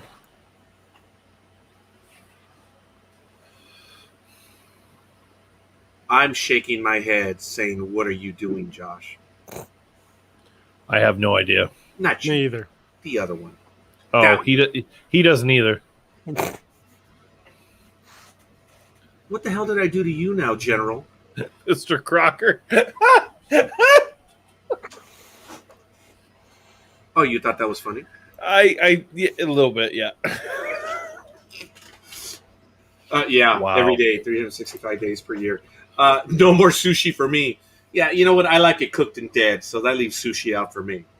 And, of course, my brother did say Godzilla. And my brother's name is Luis. Like my name is listed right here on the profile page, Roger. So, Lewis, it takes you longer to type my first name with that extra D.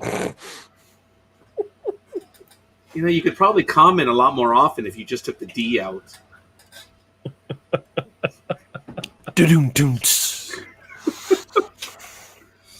Anyway, now my own cousin's probably going to be spelling it Roger. So I'm still trying to change the profile image. That's what she said. She beat me to it. Everyone just needs to remember that Roger's got no D.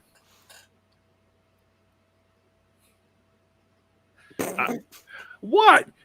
Your name doesn't have a D, does it not? Don't look at me like that. So you guys want a participation trophy now? Oh, Josh, he's directing this one at you now. What? You see the resemblances too, huh? I do see the resemblances. Stop it. A little bit. Stop it. Adam sent me some pictures. I'm going to get them up here in a moment. Oh, how sweet. Hard to do without the D. That was quick, DA. That was quick. You're still my favorite fruit ninja letterman. That's pretty good. Ani, that was a great comment. Actually, these last two comments, that was quick. Thank you. I tell you, yes, it is all good. So I'm still struggling. I'm trying to change, but my vision is slightly blurred.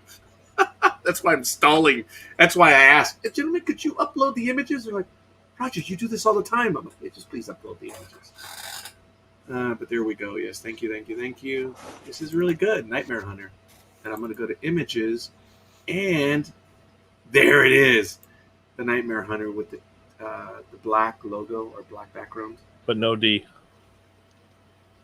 That's impressive, Josh. Thank you.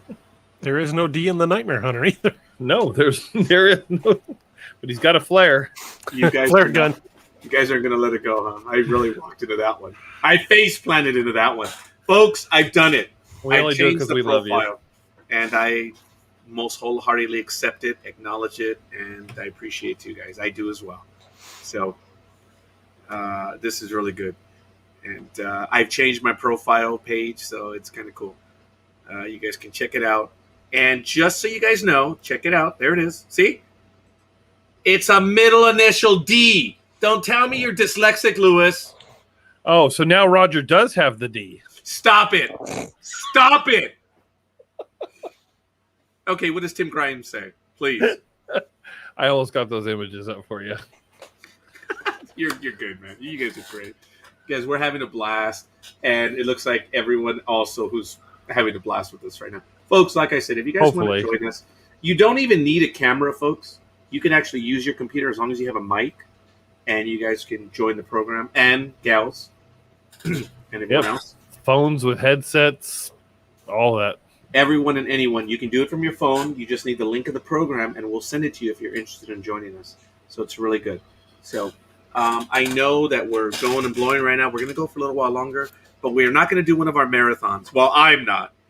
I will be ending more. Let's see. It's going to be 9 o'clock. I know I'm going to end closer to 10. You gentlemen want to continue. You don't need my permission. Not the Nightmare Hunter without the Nightmare Hunter. Yep. You're just fun. two schmucks. But you guys are just as entertaining, if not even more so. I just happen to be here. So what is it that Tim wrote, though? Read Richard Rhodes' book entitled The Making of Atomic Bomb. Pay particular attention to the chapter Men from Mars. Okay, I'm not familiar with that one. Yeah. Now, what did Lexington... I was about to make a Venkman joke, but I'm scared Roger will come and beat me up. Oh, you have too much... You have got the false opinion on me, pal. My brother will go over and do it just because he will. My brother beat me up growing up, you know. That's how I know how to defend myself. You know, so... But I'm really loving this logo, the Nightmare Hunter. I've changed it on my profile page. I'm loving it. Oh, Lexington. There it is. Okay. The link to what? Okay, the program. It's okay. How do we do this? I forgot.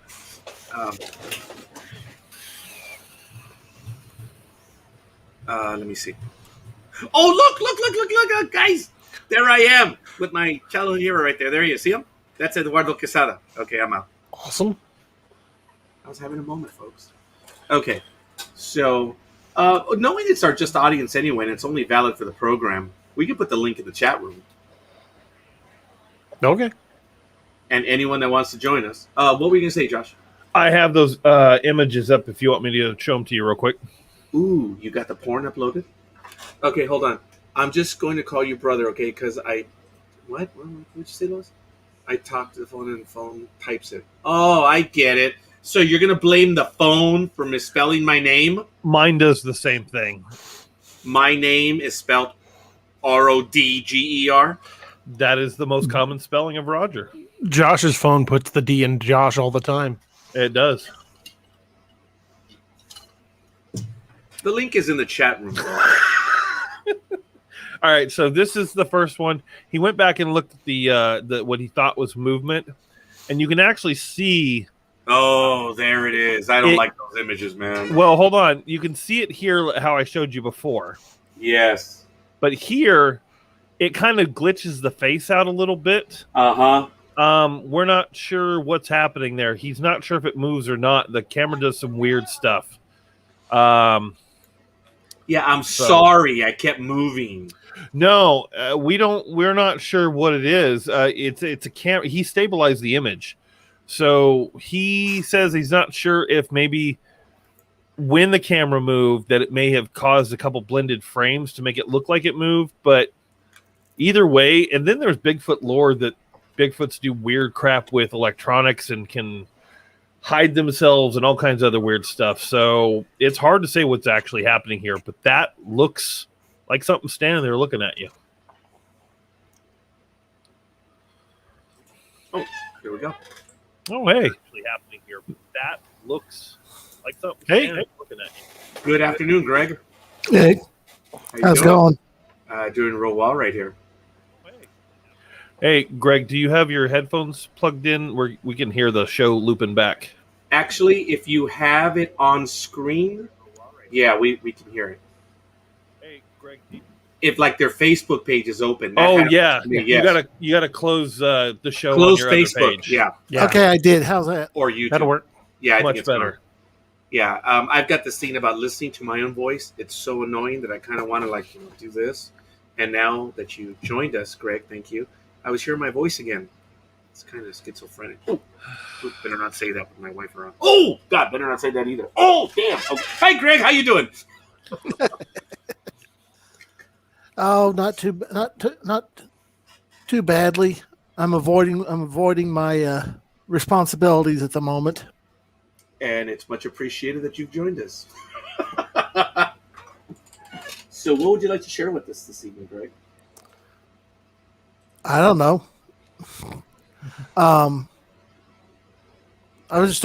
been sitting trying to think up random things for you guys to talk about because you kind of seemed like you were losing a little bit of steam. And I don't know. I'd sent a comment earlier.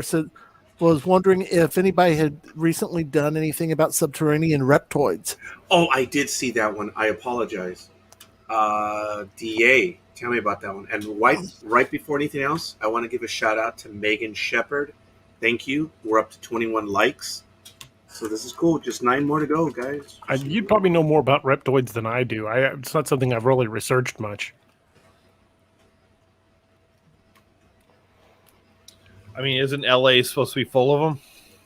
That's the sewers of New York, pal. No, and That's in the motion picture industry. Yeah, no. New we're York talking has about the alligators. lizard people. Oh, That's what we're. Hey, I'm not so certain. So, gentlemen, how are you guys doing tonight? Uh-oh, he's covering. I haven't been back to work, and let's just say the video is no longer there. We must not discuss our reptilian overlords. I must record some. Anyway, let's just say they're okay. All right, it's just the video, gentlemen, that you guys saw before.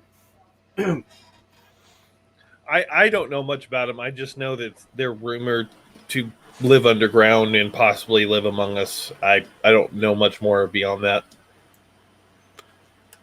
Yeah, I just know the basics of the lore, so to speak. I don't really. It's not something I've done any serious research on. Nor have I, and I am doing. Okay, you know what? I should. The reason why I didn't answer you, Greg, earlier is because I was about to answer you, and then I was distracted by a post. That's why. That's what happened the first time. So I apologize. Yeah, no big deal. Now, but going back, going back to that. Let me see what he says. When we lived on Ferguson Drive in Commerce, we dug up the ground to build a wall back there. There was all kinds of lizards and snakes coming out of the ground. And oh, really? I was way too small for that. I was about 3 or 4 years old when the fence was constructed around the house. That's interesting. Wow, because normally you have to go down 12 inches so that you can form the base of the lock fence. But I didn't remember that we went down 3 feet. Wow, that's crazy. Thanks, Tim. I always forget how to spell that guy's last name. Actually, there's 2 ways of spelling that. There's Ike and Icky. Is that Icky? Or is that Ike? Because there's David Icke, the Battlestar Galactica producer, Eicke. Yeah, that's the way I keep wanting to spell it, but I know it's not the right way.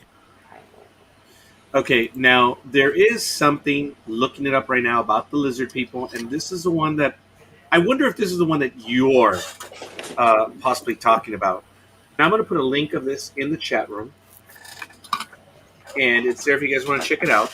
But the lizard people of Los Angeles, and there even is an address, 518 Hill Street. Several conspiracy theories state that the race of lizard people of reptiles live beneath Earth's surface. Of course, if you're a fan of the British sci-fi series Doctor Who, they could be similar to the Silurians. Mm-hmm. Okay? Yeah. She's awesome. Yes. So, in California, their underground bases are rumored to be about 2,000 feet beneath Los Angeles and Mount Shasta. They're also rumored to have connections and dwellings with the military, thus their underground tunnels also reach several military bases, including Vandenberg Air Force Base. And for those of you that know where Vandenberg Air Force Base, I don't have to tell you. But for the rest of you, Vandenberg Air Force Base in the 80s and 90s, actually into today, is the U.S. military's NASA launch site. Whenever they put up satellites, they do it from Vandenberg. As a matter of fact, there were supposed to be 5 space shuttles. Oh, no. Of the 4 space shuttles, one of them was going to be used for the military. But then we had, Challenger and then Columbia kind of changed all that. But they didn't end up using the shuttles over in Vandenberg. But over in Vandenberg, that's where all of our space operations are done. And it's also rumored, unconfirmed, that there are, I think, 9 ABM silos there. Do you remember anything about that, Josh? Being a local kid as well? A California kid. I do not. Over in in Alaska and in Vandenberg, that's where our ABM, where our missiles are. And I know that there's either 7 or 9 silos at Vandenberg. So there's still a lot of stuff that goes on there that we don't know about. Yeah. But anyway. The person who wrote this article says when they lived in New Jersey, their tunnels were rumored to connect several of the ITT-managed military installations in northern New Jersey. Much of the lizard people legend comes from a 1933 or 1934 incident. Is this what you're talking about, Greg? Yeah, it sounds familiar anyways. Involving a mining engineer named G. Warren Schufelt. In the 30s, Schufelt began digging his shaft down to the lizard people's subterranean catacombs, supposedly filled with gold and knowledge. Apparently, Schufelt built some sort of radio X-ray device used to detect minerals from which he was able to map out the strange tunnels below LA. His findings were further expanded upon by the little Chief Greenleaf of the Hopi Indians. According to Indian legend, the tunnels were built over 5,000 years ago with powerful chemicals. Little Chief Greenleaf also reported that the lizard people were scientifically advanced compared to us, knew the history of the Earth since its creation, and had discovered ways to predict earthquakes. Greenleaf also reported that he himself could predict earthquakes at least 96 hours in advance. Oh, and naturally the history of the Earth was written down on gold tablets. So they're the lizards are Mormons? Ha! No, don't they mean Scientologists because they're inscribing them on gold tablets? Yeah. That's actually a word I don't like using because I will mess with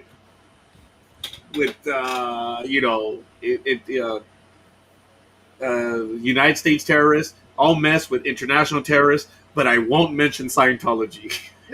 Those guys, It's probably wise. yeah, I don't. I say nothing about them. Now, ironically, the LA Times reported much of this information on the front page of the newspaper on January 29th, 1934, folks.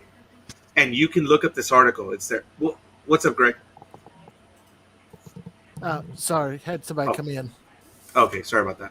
but I'm okay. Schufelt shaft was dug about 200 feet down into the earth before the project was somehow canceled and the hole filled in. The address is 518 Hill Street. The location of the shaft was 518 Hill Street.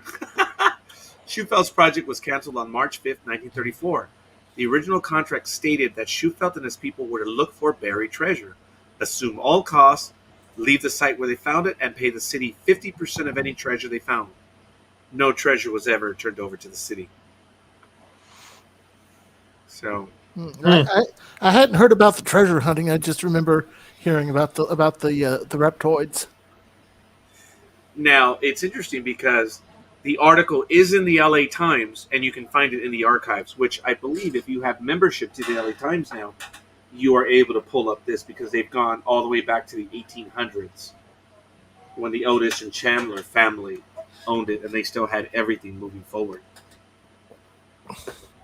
But beyond this, Greg, no. I myself am not familiar. I know of the story. I mean, in LA, come on, give me a break. Now, Patty did come up with a joke about the only tunnels LA has belong to El Chapo. Well, there are a lot of narcos that have tunnels. Very well-built tunnels, too. So maybe, Greg, maybe those are the ones? I don't know. Maybe. I was just spitball throwing some ideas out, something I hadn't heard talked about in a while. So it's something that we may be able to look back into this. But if you guys check out that article, the link that I sent, there's quite a bit more stuff in there. I do know that if you look into the old newspaper accounts of there are a lot of really strange stories in some of those old newspapers. Yeah. Like supposedly they found the Egyptian ruins in the Grand Canyon, but True. of course, Smithsonian's like, no, that didn't happen. Oh, that's right. I've heard about that one. Yes. There's a little more to that one. It's kind of funny. That one will not die. About the ruins. Now, I don't know if you gentlemen, I forget the name of the program, but I saw it on YouTube. You guys know about the Mayans and the Aztecs in Central America, Mexico, Belize, and all that. Mm-hmm. There's another city that we don't know who it belongs to. And it's kind of like apart from the federal district. I think it's Teotihuacan. Patty, if you could help me out on that one, we really don't know. They were gone. There's really not much left. But there was this gentleman that did research. I think it's either in Michigan or Wisconsin that there's a park that has a Latin name related to that site where they believe the ruins are from that culture. Up in like Michigan. It's crazy. I'm firmly convinced that that there's a lot about the history of the world that we're not being told. And I think the academic community at very least suspects it. They just don't want to admit it. Well, the problem with the academic community is that there may be a lot of them that internally believe or internally discuss it. They're all too afraid to come out on the record for fear that they will be ostracized or whatever the case may be. And you can't get a united because everyone's going to call them crazy, because then you link back to the normal human condition. If I don't believe it, it doesn't exist. I got to put my blinders up.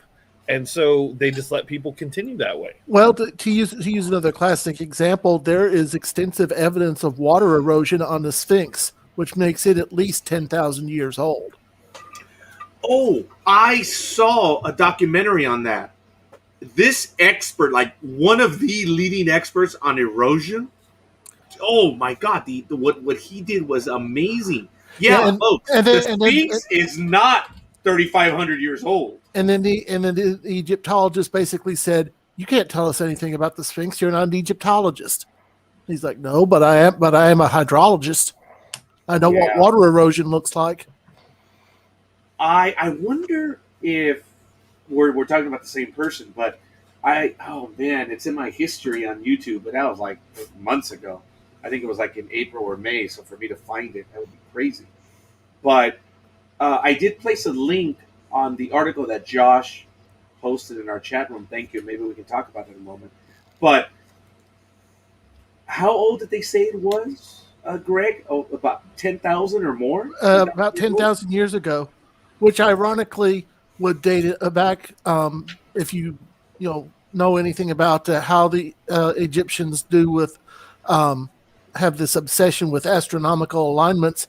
If the Sphinx is 10,000 years old, if you reverse process, because you know about precession and how the skies change over time. Yes. If you reverse the precession of the constellations in the night sky back to approximately 10,000 years ago, the Sphinx would be directly facing the constellation of Leo. Huh. Or at least that's the claim. And what is the Sphinx? It's a lion yeah. person, yeah. Well, the thing is, the head of the Sphinx is actually shows signs of being recarved. Yeah. Yes. It did not have a human head originally. It had a lion's head. It very well could have been redone by some pompous pharaoh. It's like, hey, we're going to just go ahead and put my face on there.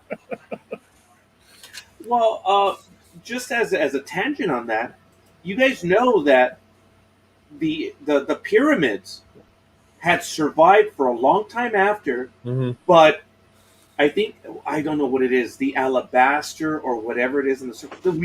We see very little of it left. Limestone. Right. The limestone. Yeah, it was capped and looked a lot different when they were built. Apparently, it was very bright. It was shiny. It might even have been painted. You could have seen it from space. Funny. Didn't think about that. No, yeah, seriously, though. I understand that limestone, they were able to, determine that over time, over the last 2,000 years, people who lived in the area removed the limestone for construction and other things. Probably. Yep. Not unlike they've done in Europe over Roman stuff, where they've taken out not necessarily the limestone, but that famous rock. Now, Tim has Lewis, we didn't ignore the comment. We left it up there. Thank you. But Tim has another one. Now, he says those pyramids were not burial chambers. No. They look nothing Absolutely like not. burial chambers, yeah. Weren't they also capped in gold? Wasn't the cap of the pyramids also gold or some other material? I forget. There was something weird about the apex of the pyramid. Well, all I know is that the tip. You might be thinking of the second Mummy movie. Okay, that's funny, Tim, because Greg, you took my thunder. I was going to say, all I know is the tip of the pyramid sucks the energy of the sun. And that was from the second Transformers movie. Sorry. Oh, bullshit. You've seen Revenge of the Fallen. I try to stay away from the Michael Bay films. Thank you very much. Josh, you've seen Revenge of the Fallen. Unfortunately. DA? Yeah, I've seen it. Is this like the Scarlet Letter in reverse? You guys aren't. The first one was okay. It basically kind of went to where in a handbasket after that.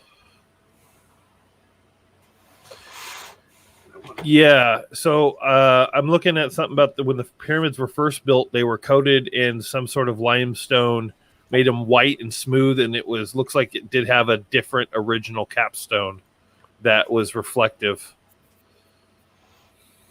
Now my brother's adding this. He says that's what he heard or viewed. I don't know which. The early part of the History Channel, the Sphinx was redone about 5,000 or 6,000 years ago. That's interesting, Greg. That brings to. We have too much evidence around the world, ancient evidence of being visited. Like, it's easy to refute, someone out in the Midwest who claims that he was drinking and saw a UFO and was abducted. It's easy to, hand wave at that. But when you look at old accounts of cave drawings and old manuscripts that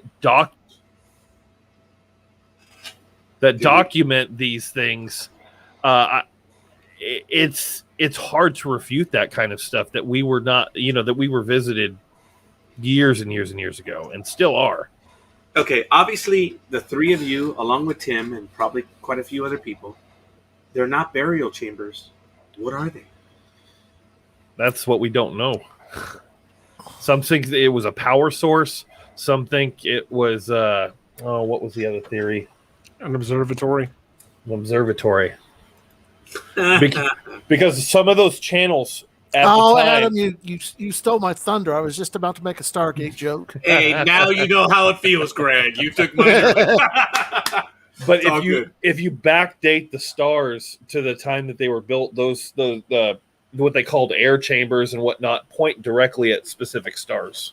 Oh, speaking of which, the rumor about a new Stargate show is starting to make the rounds again. Yeah. They're saying that Amazon Prime may be doing one. Did they finally get MacGyver on the Jenny Craig diet? I hadn't heard anything about that. I just heard that supposedly Amazon Richard Dean Prime was, Anderson just put on a lot of weight after the show. Okay, nothing personal. Amazon was beginning. Forgive me, I am an Amazon Prime member, so Me too. I watch their stuff. But I got to tell you, there was a time when Amazon Prime was really beginning to make a run for Netflix, and I don't know who the other one was at the time. Oh, they will. Well, what's happened? I mean, they can't. Middle Earth, which has 5 years in, they fired one of the primary thespians is no longer involved in the product.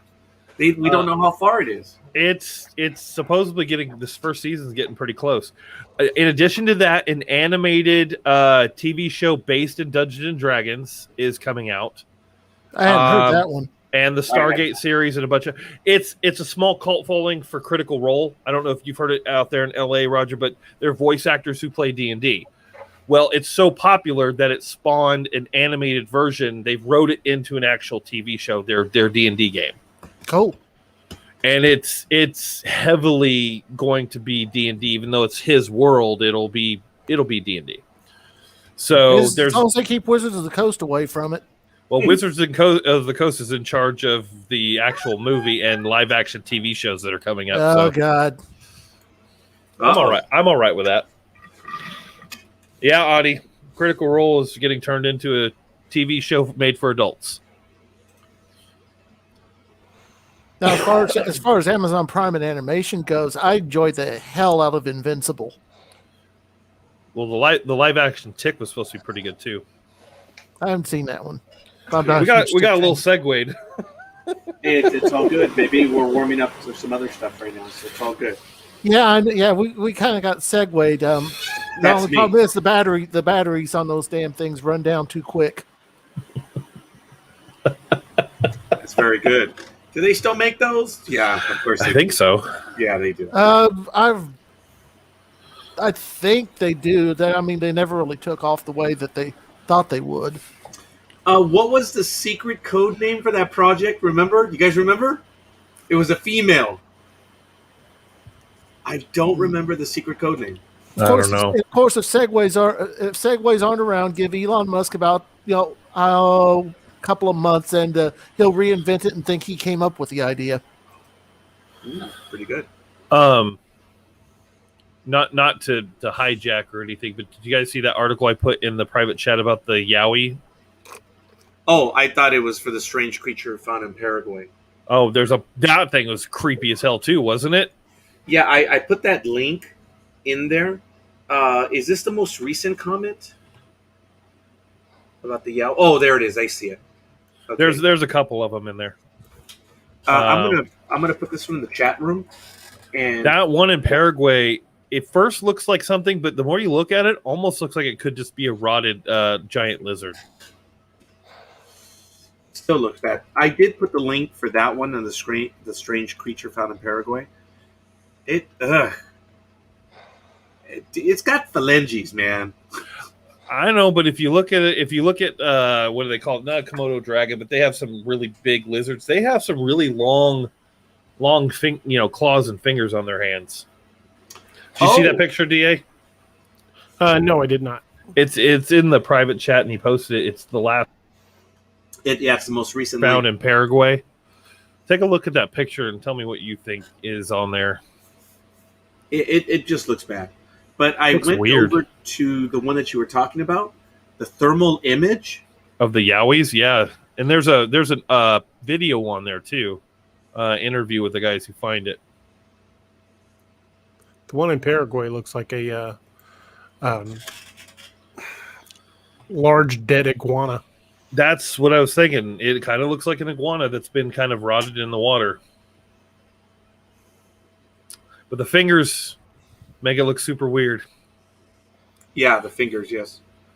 I'm checking out the video right now on the Yowie one. Folks, the link... That's a... Oh, sorry, go ahead. No, I was caught by the video. The link is in the chat room, and there is video under Sunrise 7. That was actually published just recently in May. Supposedly they have thermal evidence of a Yowie. Nice. I thought that was pretty interesting. I kind of watched some of the interview. It's interesting. Australia is such a weird continent anyway. Oh, yeah. They got some super weird stuff down there. Yes, they do. And most of it's perfectly happy to kill you. Yeah. It's not a hospitable place unless you're like right on the coast. Well, I mean, even there, you got killer spiders lurking under every bush. And most of the poisonous snakes on the planet are there. Yep. Spiders. Saltwater crocodiles. Yeah, the ocean around there is also super deadly. I'm trying to remember. Just a passing, aside. Wasn't it Australia where supposedly they found a 3 million year old natural nuclear reactor?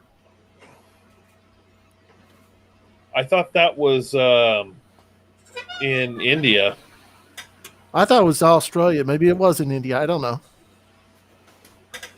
Patty, I want to thank you for always having your priorities straight. Thanks, cuz. But be that as it may, a 3 million, what, a 3,000-year-old nuclear reactor? No, 3 million. Where? Allegedly.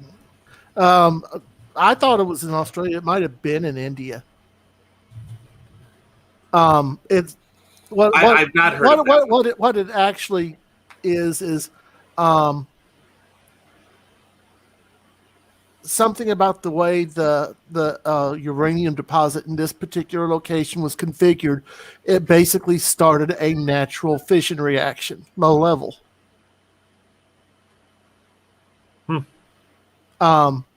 There are people that will say that, oh my God, somebody built a 3 million year old nuclear reactor, but I mean it's there. They know it's there. They just basically say it's some kind of a natural formation. I've never heard anything of this before, and I haven't heard doesn't mean it's just do a quick Google search. Speaking of Australia though, and the Yowies, like I'm curious, DA, is how often do we have reports of the Yowie or Bigfoots in the UK versus the US? It seems like the US is like the hot spot for a lot of cryptid activity. Do we just don't hear a lot of it because we don't live there, or we do more research? We don't necessarily hear all of the Bigfoot type creature encounters because we're in the U.S. We tend to hear most of the U.S. ones. There are a number of sightings in Scotland. They call it the Grey Man, and there are sightings throughout the U.K. They're particularly aggressive in Siberia. In fact, for a while they were pretty convinced it was what killed everybody at the Dyatlov Pass incident. And some people still say it is. But the Bigfoot type creatures are prevalent literally on every continent but Antarctica, so far as we know. Yeah, that's a whole nother can of worms there. I just shared a link to that nuclear reactor thing. I was on the wrong continent entirely. Yeah, it's Africa in Gabon or Western. Yep. Africa.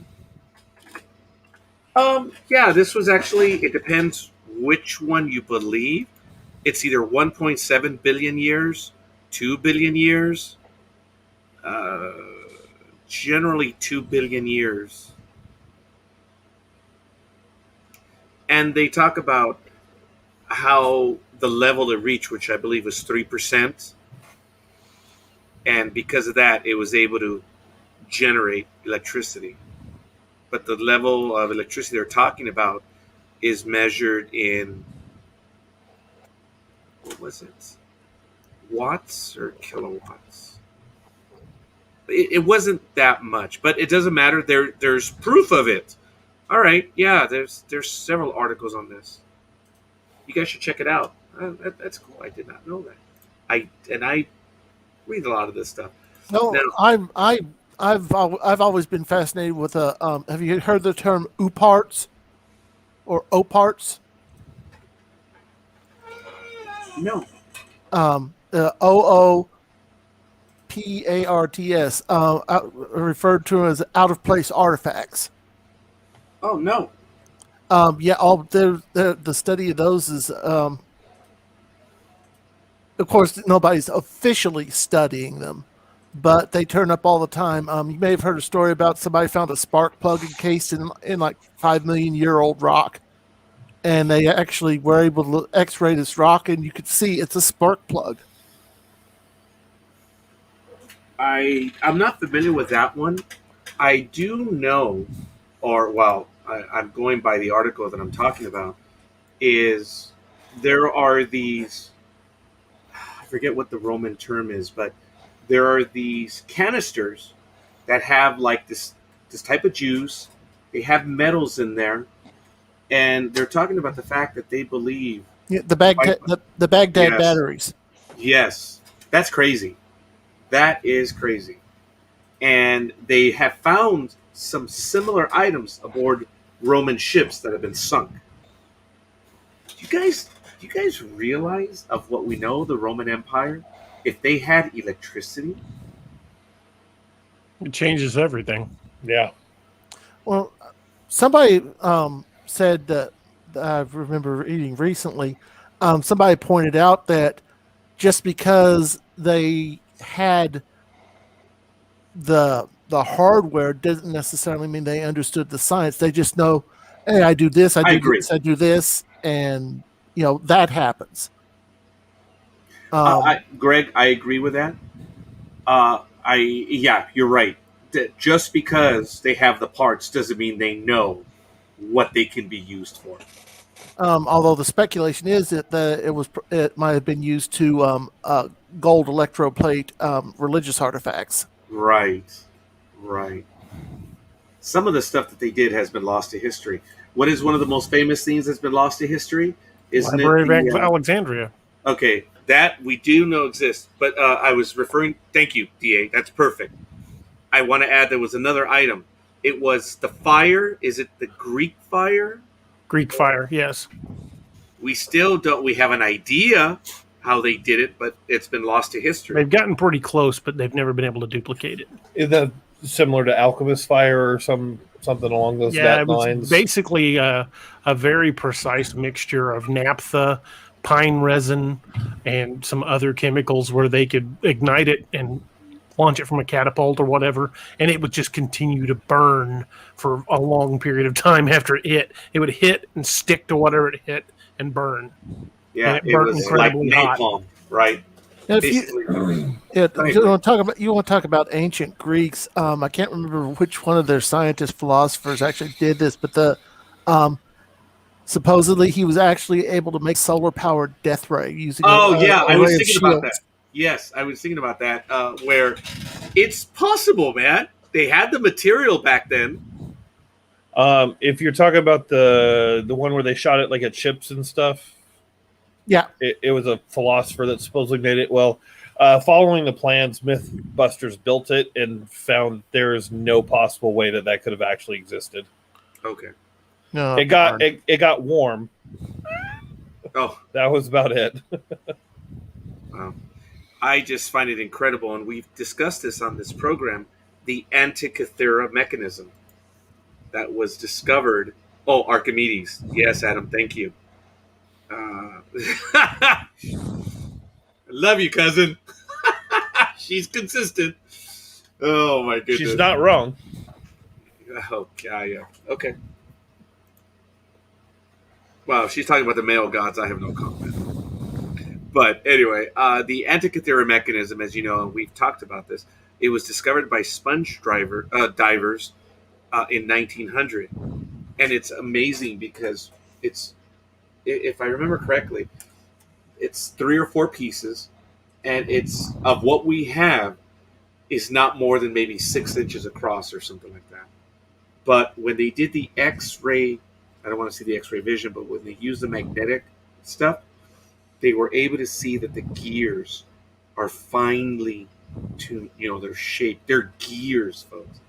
And the design of them are just amazing. They believe they know what the Antikythera mechanism is. That it was some sort of calendar that could mark the stars. Oh, go ahead, Greg. I was just going to say, the theory is that it was used to predict eclipses. Yes, I was about to mention, just as you said, that they could measure the movement of the stellar bodies, and it was unbelievable. And we do know that there was something that was invented, and I forget where it was written, whatever, and it's just amazing. You guys know that the Greeks, and I forget who it was, I don't think it was Archimedes, but this one guy in a temple invented the doors that open up without, someone actually opening, right? I mean, we know it. It could almost be called a parlor trick, but no, it was ingenious. A lot of the Greek temples and like oracles and stuff had things like that to astound the locals when they come to visit the divine. They would have like some of those batteries you were talking about. They had similar batteries like that to give like mild electric shock to people who would touch, just enough to feel a tingle, stuff like that, just to. I'm sorry, Josh. No, go continue. Just to give them the sense of the awe and wonder when they visited the temples and stuff. Yes, cousin. For better or for worse, these episodes will remain. Yeah, they're going to be here. We just got like number 22, Larry Phelps. Thank you. Yeah, thank you for joining us. I was just thinking. It seems to me that probably one of the greatest tragedies in all of human history was probably the burning of the Library of Alexandria. And literally, if we still had the texts containing everything that the ancients actually knew and had written down, our technology could have been centuries beyond what we've got now. Because they were absolutely amazing. They were. To know that they set up this place, the Library of Alexandria, and we know roughly what they kept. It is amazing. People would go there to study, to learn. I really believe that is one of all the things that we've lost. Yeah, we don't know what's been lost. Because when I talked about the Romans earlier, and Josh and Dee have heard me talk about this, maybe you did as well, Greg, but the stuff that the Roman doctors were doing, they were doing what they called trepanation, which was the relieving of pressure in the skull. That's amazing. They were performing brain surgery 2,000 years ago. The Roman soldiers had such quality of care that when the Roman Empire fell, the same care was not seen again until World War I. That's unreal. The Civil War was barbaric. I mean, the Romans would probably look at the Civil War and say, man, that's barbaric. But by the time World War I ran around, soldiers were receiving care on the level of the Roman Empire. It is unreal. I watched a documentary, and I can never remember the guy's name. It was a medieval fight master that wrote a book on his sword fighting techniques, but it was also a medieval arms catalog that had some of the most amazing inventions in it, like an actual diving suit. They tried to work it out, and it was dangerous as all hell, but it actually did work. Wow, that's crazy.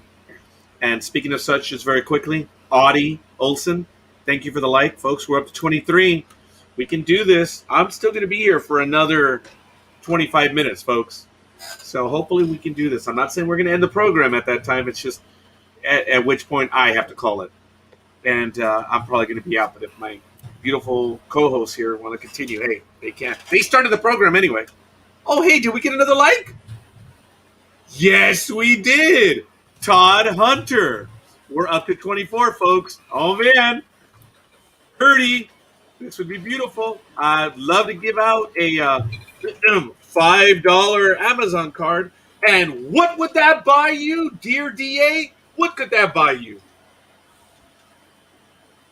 A book on Kindle? It could buy you an upcoming version of The Nightmare Hunter. Oh, Audie, thank you. I apologize. I need to make that clear. Yes, she gave us a little bit more than a like. It was a little bit of love. The ones that have given us love tonight. Oh, wait a minute. No, you gave us a like. You gave us a like. Yep. Yeah, you gave us a like. The three that have given us love are Tony, Patty, and Joshua. So it's all good. But I think when she hit the like, she also gave us the love. So I thank you for that. No. Oh, hell no. No, we're 24, man. At 25, our insurance rates go down. We got to get to 25, folks. That's why I always tell kids when they're like 23, 24, I'm old. No, you're not. Yes, I am. Look, you're old when the insurance company says you're old. What do you mean? Because you're not risky anymore. That's how you know you're old. Here we go. Todd Hunter says, DA, just started book 10 of Ragnarok. Wow. Awesome. Thank you, sir. And then Patty says, I gave love.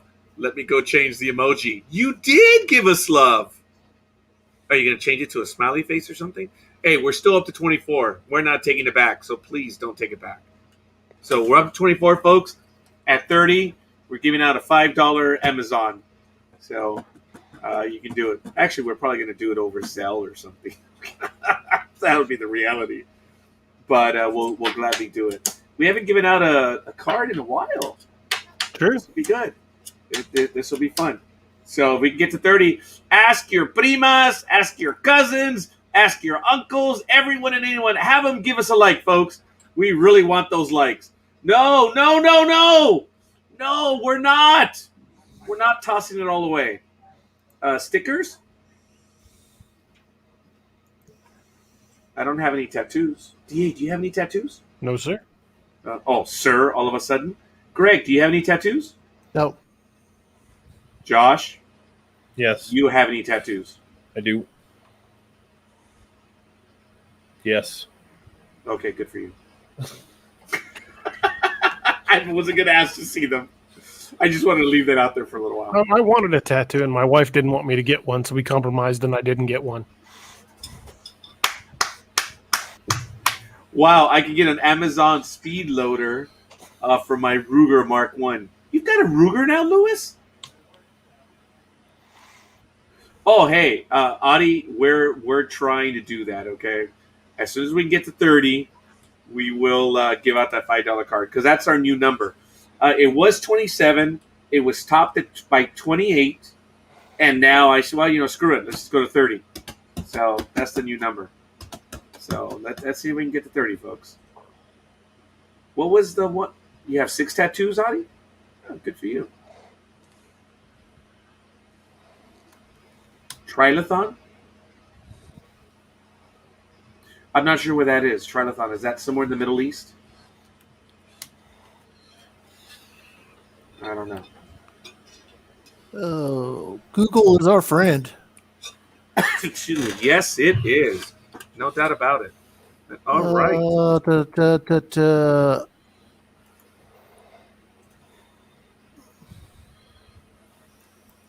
I'm sorry, Lewis. I don't ask for inventory. I just know that you're well armed.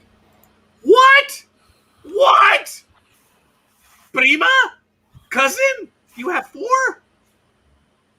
Okay, fine. Good for you. Do you wash them off and just put a new one on? Oh, you guys didn't find that funny? Okay, fine. There's several trilithons. I'm not sure which one they're referring to. One of the most famous is one at Stonehenge. Oh. The megalithic temples of Malta have them. And I cannot pronounce this, Osirion Sure. in Egypt. Oh, okay.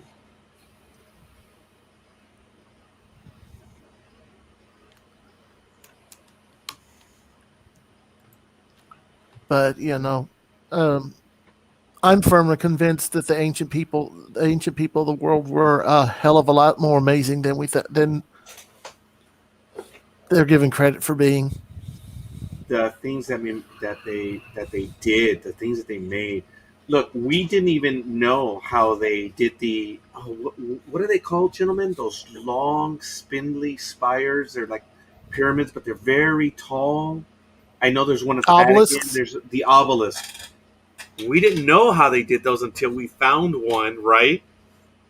In one of their fields. Apparently, it like cracked. So they stopped, building, but it's there. And we were able to determine by the burn marks and all that stuff how they actually did that stuff. It's crazy. Yeah. This is family. This is good. So, hey, tag them. We're up to 25, folks. Uh-oh. Derek Wilson, thank you for the love. We salute you as well, Derek. Got to get a little bit more liquid in here. Oh, no, I still have some. We salute you, Derek. Thank you. We're up to 25, folks. We're getting close. But, yeah, they have to hit like, Patty. Sorry. There has to be visual proof. Otherwise, my glorious co-host will not accept it. So we're good. All right, well, folks, we are down to about 20 minutes, unless you guys want to continue beyond it. It's all good. You guys have anything? I noticed that it feels like we are losing some energy. I know we're all getting tired. I can tell. But we've been able to talk about a lot of good stuff tonight. I got plenty of energy. I'm just running out of things to say. That happens to us too. No, for me, I actually have the energy, and I got to go dream about it because I got to get up for work tomorrow. I really ought to be doing something productive and get back to my book while I. Hey. Oh, what are you working on, Greg? I'm working on a superhero / urban fantasy hybrid. Oh, wow, that's cool. Hey, DA, rumor has it that you're working on something. The first book of the Nightmare Hunter series. Oh, I'm sorry. Sorry, got a little excited there. Yeah, Prima, did you hear that? The first book of the Nightmare Hunter series. I don't think she believed it when I said, yeah, there's a book, and the character's name is Roger. She's like, Mexicans aren't that lucky. So who knows? Derek Wilson, I mentioned. Thank you for that. We're getting close, folks. We are at 25 likes. Now, I didn't go around and click any likes because I don't play that game. So I rely on everyone else to go. Josh, are you okay, man? You really look like you're spent, buddy. I'm all right. Okay. I'm Just sorry. you guys were hitting realms that I really didn't have a stake in. Hitting topics I didn't really know much about, so I was just hanging back. Yeah, same here. DA, would you like to comment on that post right there? Well, Roger is the main character. Okay, but would you give her a little bit of history, maybe? Like it's a little too late. Why don't you just read the intro? or at least a few paragraphs. Oh, is this the setup again? Okay, I'll see. You set it up. Real quick. Patty, I've already been in several of his books already. Yes, he has. Yeah, I believe it's at least 4. Oh no, actually, it's more than that. There was a shadow lurking in the book. I mean, that's pretty accurate. It really is. Just I've heard getting close so much in the last 5 minutes. Sorry. I know. It's getting a little long in the day, but we're good. I'm going to go ahead and find it right now. Forgive me a moment, and I will read that part. And I know DA sent it to me, so I got to find. I know he saved it, but like I said, I'm having a little bit of problem with the vision right now. So, oh, look at that! That is cool. So, who made that one up? Josh did. May I have that one too? Sure. That's the banner on your blog page. Oh yeah, I know that. The drugs. I get it. Drugs are really hitting hard today. Okay, my cousin just said, "What did you want to look up for you?" Oh, I don't know, Patty. She sent me a Facebook message. I didn't see it. I do apologize. Oh, that was a long time ago, like towards the beginning of the show. You had asked her something about oh man, I can't even remember now. It was a long time ago, and you said, "Hey, Patty, look that up for me." Oh man, okay, fair enough. But she did ask me. That's cool, and I'm sorry I didn't see it. So I'm going over to what DA sent me, but I apologize. DA sends me quite a bit of stuff. Here we go. Debut Nightmare Hunter blog. He's like, dude, you just barely read that. No, I've read it. It's just DA and I have a lot of chats, shall we say. We have a lot of missed chats. Yeah. Yeah. It's taking. Anyways, guys, I think I'm going to call it a night. I do really have some things I need to be doing. Thanks for having me on. Hammer that keyboard, Greg. Have fun, bud. Yeah, I appreciate that, man. Greg. Thank you for joining us. Thank you for contributing as well. It was a lot of fun, man. I think I'm almost up to where the attachment is. So you and I talked a lot in June, DA.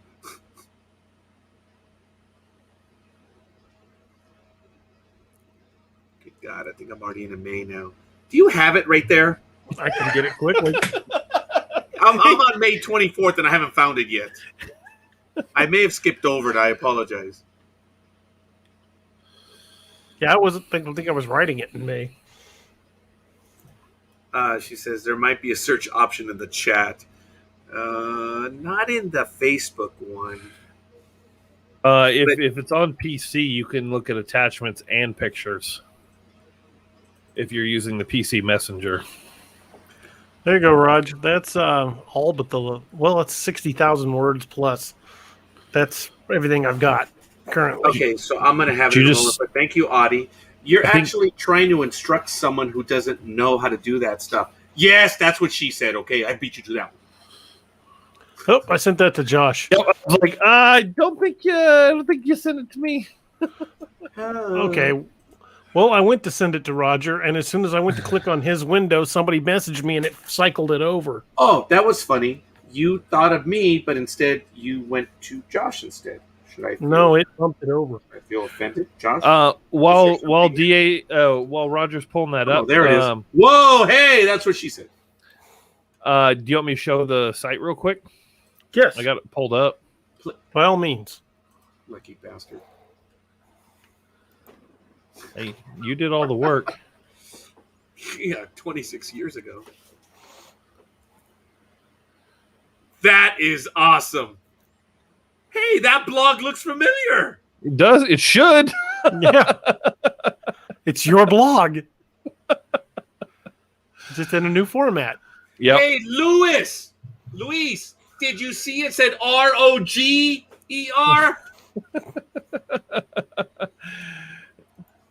I love my brother. You guys should definitely go check it out. Spelling's worthless. There's a great opening post, and yeah, it's good stuff. Oh, sorry.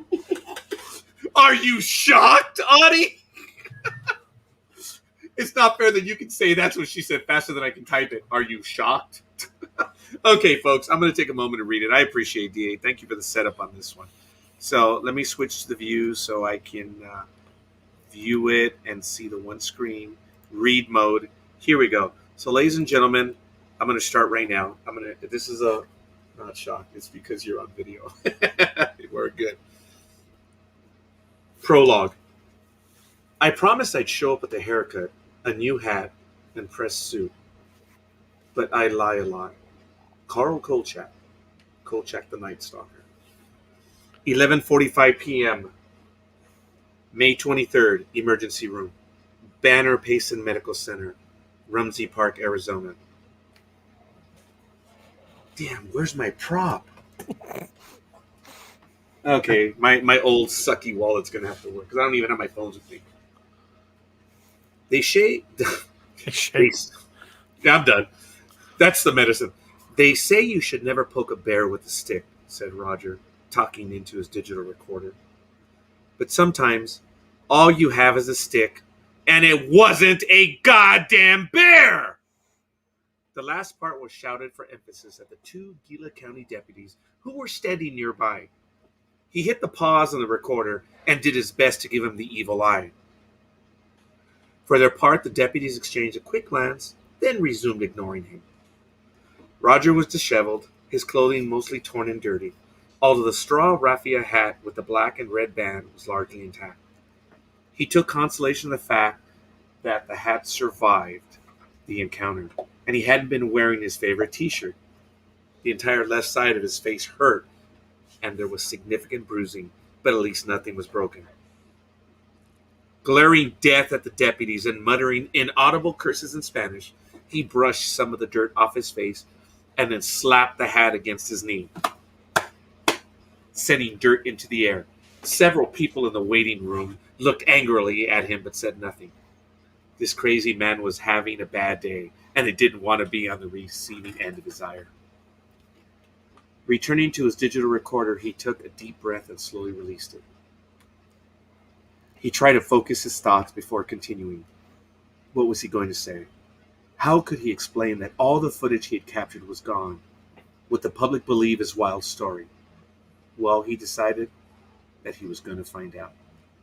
Pressing record, he continued. The last 48 hours have been utter hell. What began as a simple trip to talk to a witness of a Bigfoot encounter would turn into something I wasn't prepared for. Something that would make me earn the name, the Nightmare Hunter. Reaching down, he picked up his bottle of water and took a long drink. He hit pause again, willing himself to shake off the fact that his video evidence was gone. He was alive and he would tell his story. No one could stop him from doing that. The following chain of events will shake you to your core, said Roger, warming to the subject. I have seen things in this world that are impossible to explain, but nothing prepared me for the events of the last 2 days.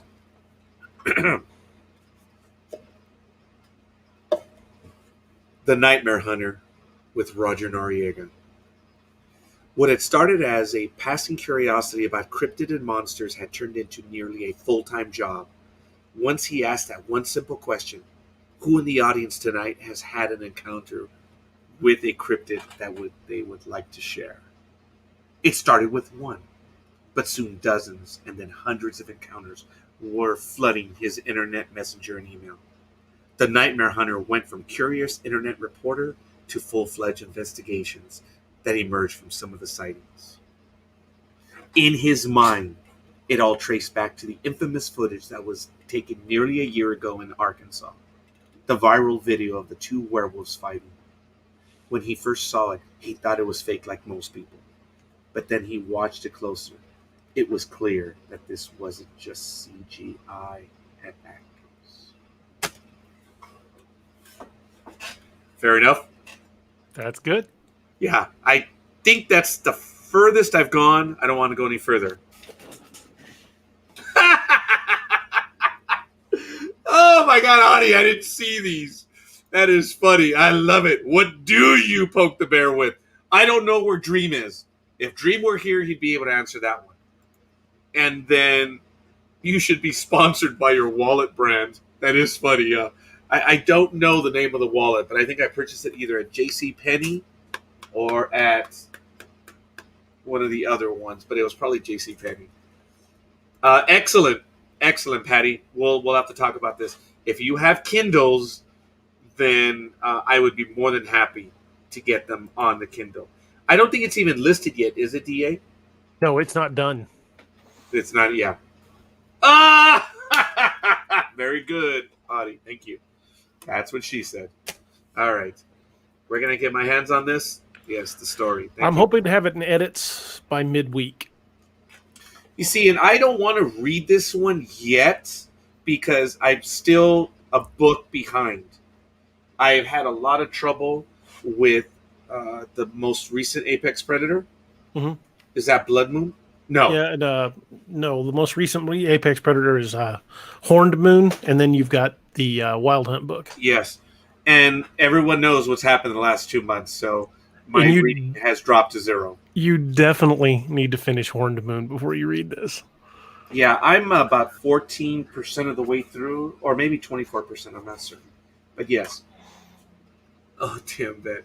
My wallet came from the Orange County Fairgrounds. That's funny. That's pretty good. He purchased his wallet at Montgomery Ward. No, it's not that old, but it is the larger wallet. The one. Oh shit! It's upside down. And now he needs a new one. Yeah. Oh, yeah. I do. Actually, I do need a new one because it's ripped on the inside, and you see, here's where you put the money in there to hold it, but even then, it's ripped. And it's a good wallet, but I'm looking for replacement on it, and I just haven't gotten it. That was funny, huh, Audie? That was. I lifted it up, and whoops, my old expired PayPal cards. So they're there. And what else do I have in here? Ooh, another expired PayPal card. See, I hide stuff when I'm going to get rid of. Oh, look at that. Is this one still valid?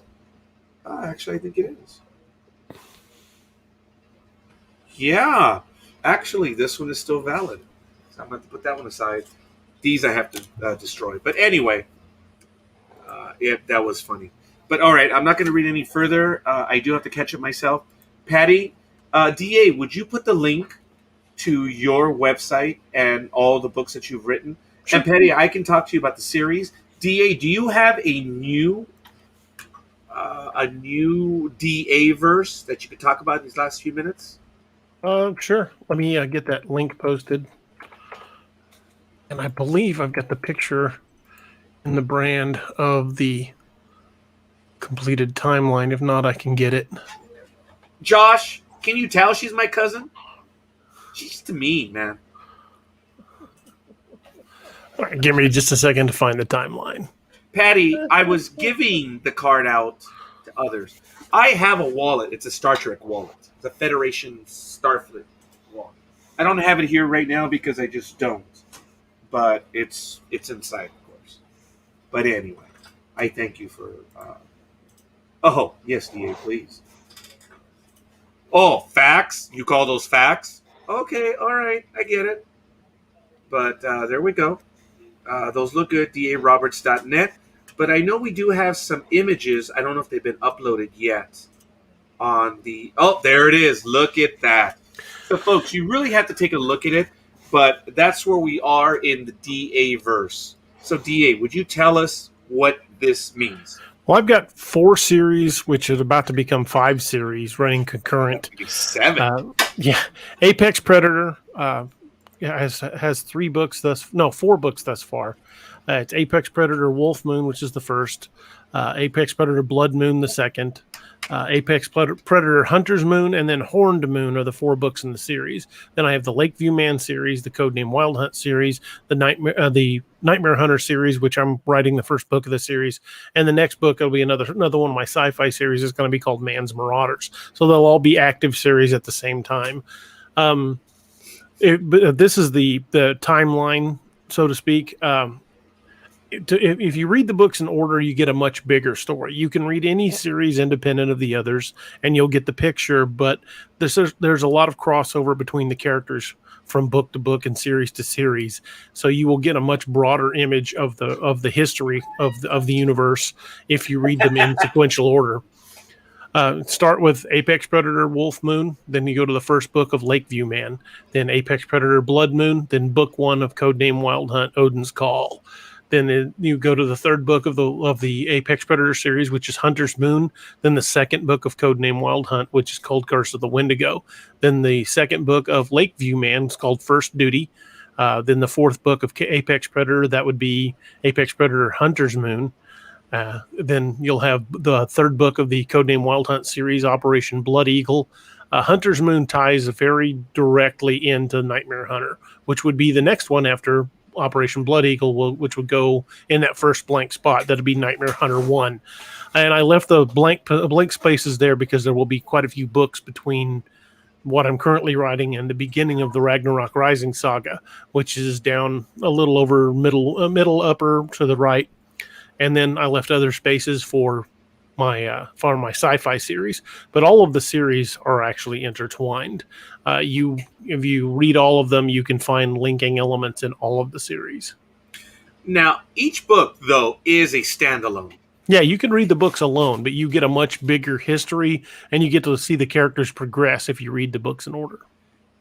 And not only that, if I may add, DA, I'm going to go over to this image. This was one of the first images of the book. This is the teaser. That's the first promo image we made for is. Nightmare Hunter. The first promo. And the book is Uncanny Valley. Mm-hmm. Now, whether it's final or not, this is just the first one that actually showed up. Now, Hetty, I can tell you both as a fan, as someone who's also fortunate,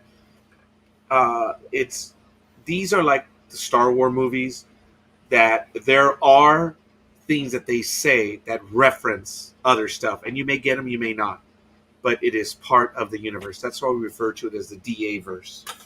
And he wrote the first series of books, the Ragnarok Rising. It was a series of 5 books, and then he started to go all George Lucas on it. And he converted it to 10 books. I know he's going to come up with this. Oh, this is not the way the industry works now. You got to make them shorter, blah, blah, blah. When he said you got to make them shorter, I said, you talking about books? See, of course I am. Oh, okay, I just wanted clarity. But that's neither here nor there. The point is that the whole way of writing has changed. So that's why he went from 5 books to 10. I just call it George Lucas envy. But whatever. From a marketing standpoint, it's much easier to market a smaller book. And there are other reasons. I'm just BSing him because I can and I will. But he wrote the Ragnarok Rising, and then he wrote 2 additional books, the Infinite Black series. Mm-hmm. And then, if I'm not mistaken, there was a novella related to the Ragnarok Rising. Right. And it would fall in right after the Ragnarok or during, actually. It takes place the same time as the first book in the series. Oh, you're so funny. You're so funny. Shorter books. What if they shrink the fonts? Actually, Audie, that's a very prescient comment. I would agree. But DA is the author. Well, the thing is it's tougher to get people to commit to a large book, especially if they're unfamiliar with your writing. It is far easier to market a 75,000 word book to somebody who hasn't read one of my books than it is to try to get them to commit to a 150 to 180,000 word book. Wow. And there is logic to it, obviously. And then you have to look at today, where people are just little ferrets on caffeine. They're just going everywhere, and for many people, most people, I would say, it's difficult to read a long book. The older audience, such as myself, I love. Oh, really? Patty says 50 Shades of Grey was not long enough. Are you, Patty? I want clarity. 50 Shades of Grey was only popular because the guy was a billionaire. If he'd been a redneck from southern Missouri, it would have been an episode of Criminal Minds. Yeah. Or cops. Or cops, yeah. All right, fair enough. Some guy in a trailer near Eminence, Missouri, tying women up in a bedroom. It's going to be on America's Most Wanted. I could see some guy, about as big as me, wearing a wife beater, going, "I need y'all to sign this contract. I'm going to tie you up." The safe word is y'all. I thought it was moon pie. Moonshine. Oh, good God. Are we actually forming our own fan fiction right now? Oh, my goodness. 50 Shades of Red. Redneck. Oh, no! 50 Shades of Redneck Repair Tape. That's what he ties her up with.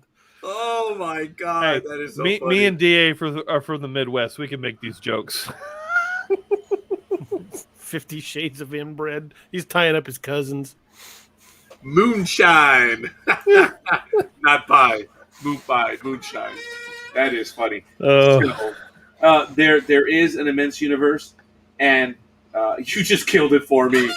Sorry, Patty. I wasn't the one. They did.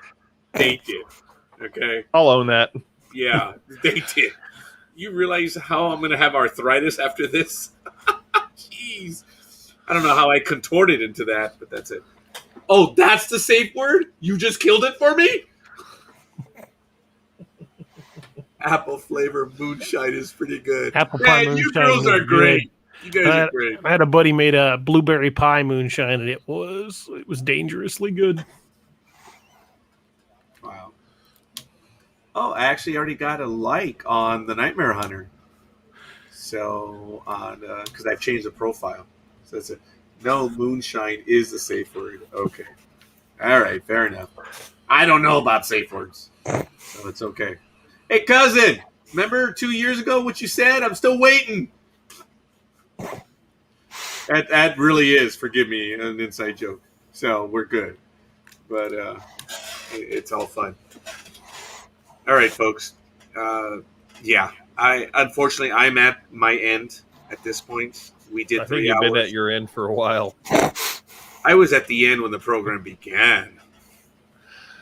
Fair. I mean, I'll tell you why. I think I had mentioned to you, gentlemen, that I had not taken the painkillers since the first week. And Yeah. I had to take it again today. It's not that I had a relapse or anything. It's just today was uncomfortable. And you know what? It is what it is. I still have the one that, the vomit one. That's this one. That one is crazy as to how small that one is. I'm talking about the pill. Sure. Yeah.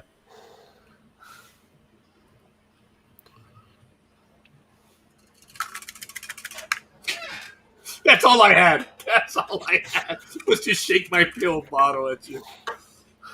Small steps are still steps. Yeah, I'm not going to go there. Not better than pineapple. That's funny. So are we hearing some of our... Oh, okay, here we go. Okay, buddy. Hey, be good.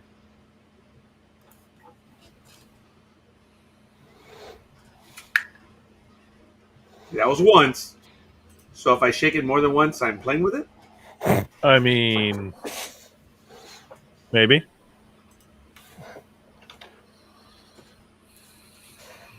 I'll just put it down before it becomes dangerous. All right, we're good. DA, you got any last thoughts? Nothing's popping to mind. What? Don't even say that. It was made clear by the chat room. Josh, anything else? Nope. I thank you guys for stopping by.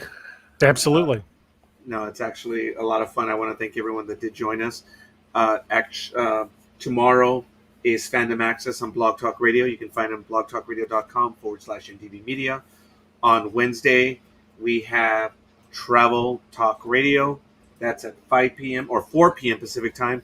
And then at 8 p.m., we have the Rock and Roll Shrink. That's on Blog Talk Radio. On Saturday, on this, we have Sports Talk with the Guys, home of the Monday Morning Quarterbacks on Saturday at 6 a.m. At 7 p.m. Pacific time, we have DAX Machina. Mm-hmm. Do we have anything already set up? Thanks, Patty. Actually, I don't have DAX Machina this weekend. This weekend is my anniversary, and I'll be out of town.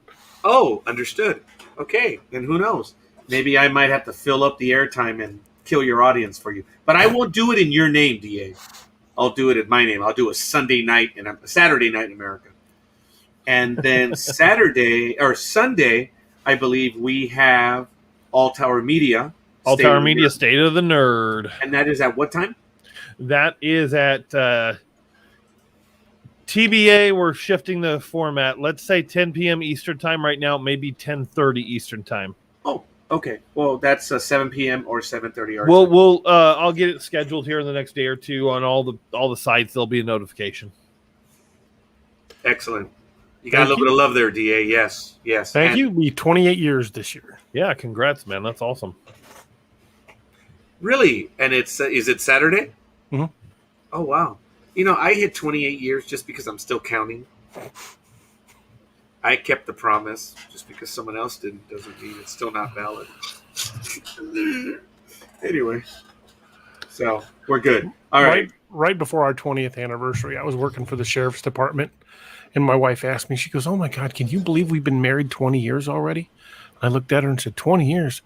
Good God, I could have killed you and been out of jail by now. She didn't find it near as funny as I did. My ex-girlfriend's ex-husband said that a shovel is cheaper than a divorce. Gentlemen, I have no comment right now at this point. You opened this can of worms. I did, and damn did I not. In my defense, my wife is a bigger smartass than I am. She zings me way worse than I ever get her. Alrighty then. You wouldn't have to meet her but once to understand I'm hopelessly outclassed. Not wrong. Let me tell you, folks. I know that our numbers were now at half of where we were earlier, but we lit up. Actually, as of right now, we've lit up every channel. We have 1, 2, 3, 4, 5, 6, 7, 8. All 8 have someone watching, which is just terribly exciting. It means a great deal to us. This program has my name on it, but it has my name because of DA. And it continues to have the name with all these nice colors because of Josh, because of Matt, because of Adam. And an incredible amount of souls are involved in this, but we all go back to DA. That's why we're here. The end is only the beginning. What a tagline. It is just absolutely incredible. DA has stated, and I'm taking his thunder, join me in this adventure. I've said many times, stories are journeys we take together. Man, thank you for joining me on the journey. We are amazing because of everyone that comes to spend time with us. Absolutely. Folks, have no illusion that your comments make this program. Without That's you, a pretty good one. Thank you, Josh. Thank you, DA. You're all right, Roger.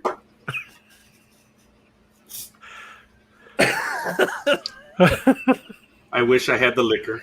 Let the sarcasm flow through you. Or my Bane voice. You only learned the sarcasm. I was born to it, molded by it. That is impressive. You're a tad out of practice because you do have it right on. Oh, yeah. Okay, here we go. Mask. Okay, sorry. Oh, hey, are we back on 50 Shades? I'm sorry. That's a different mask. That's one with a zipper on the mouth. I wouldn't know. I mean, this is the Bane mask from Batman. I was told recently that a ball gag is just a pacifier.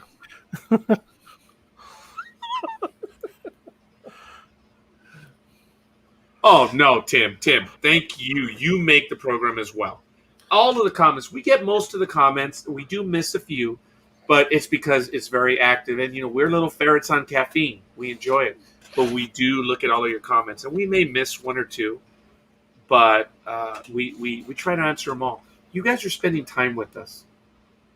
Guys, that's the most finite, precious gift that all of us have is time. Wow. Absolutely. Spend it with us. Time is a weird, chunky soup. Yeah, and because of the hydrocodone, I'm getting damn emotional. I'm not going to end this one.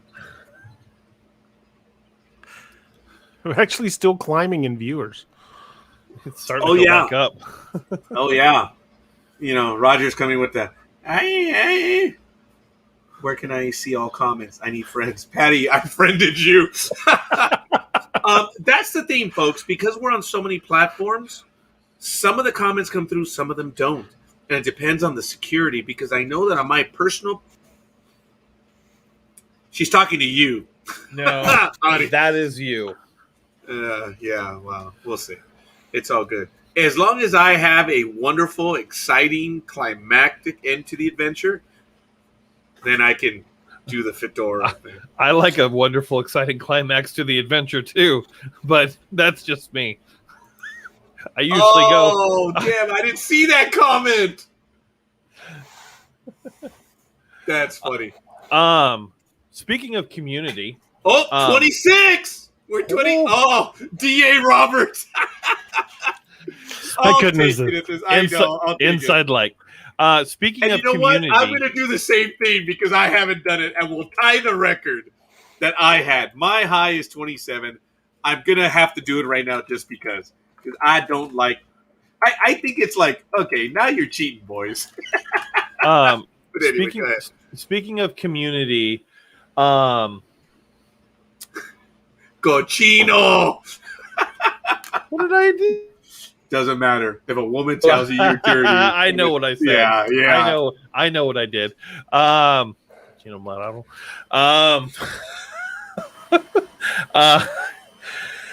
I know Spanish. I lived in California, man.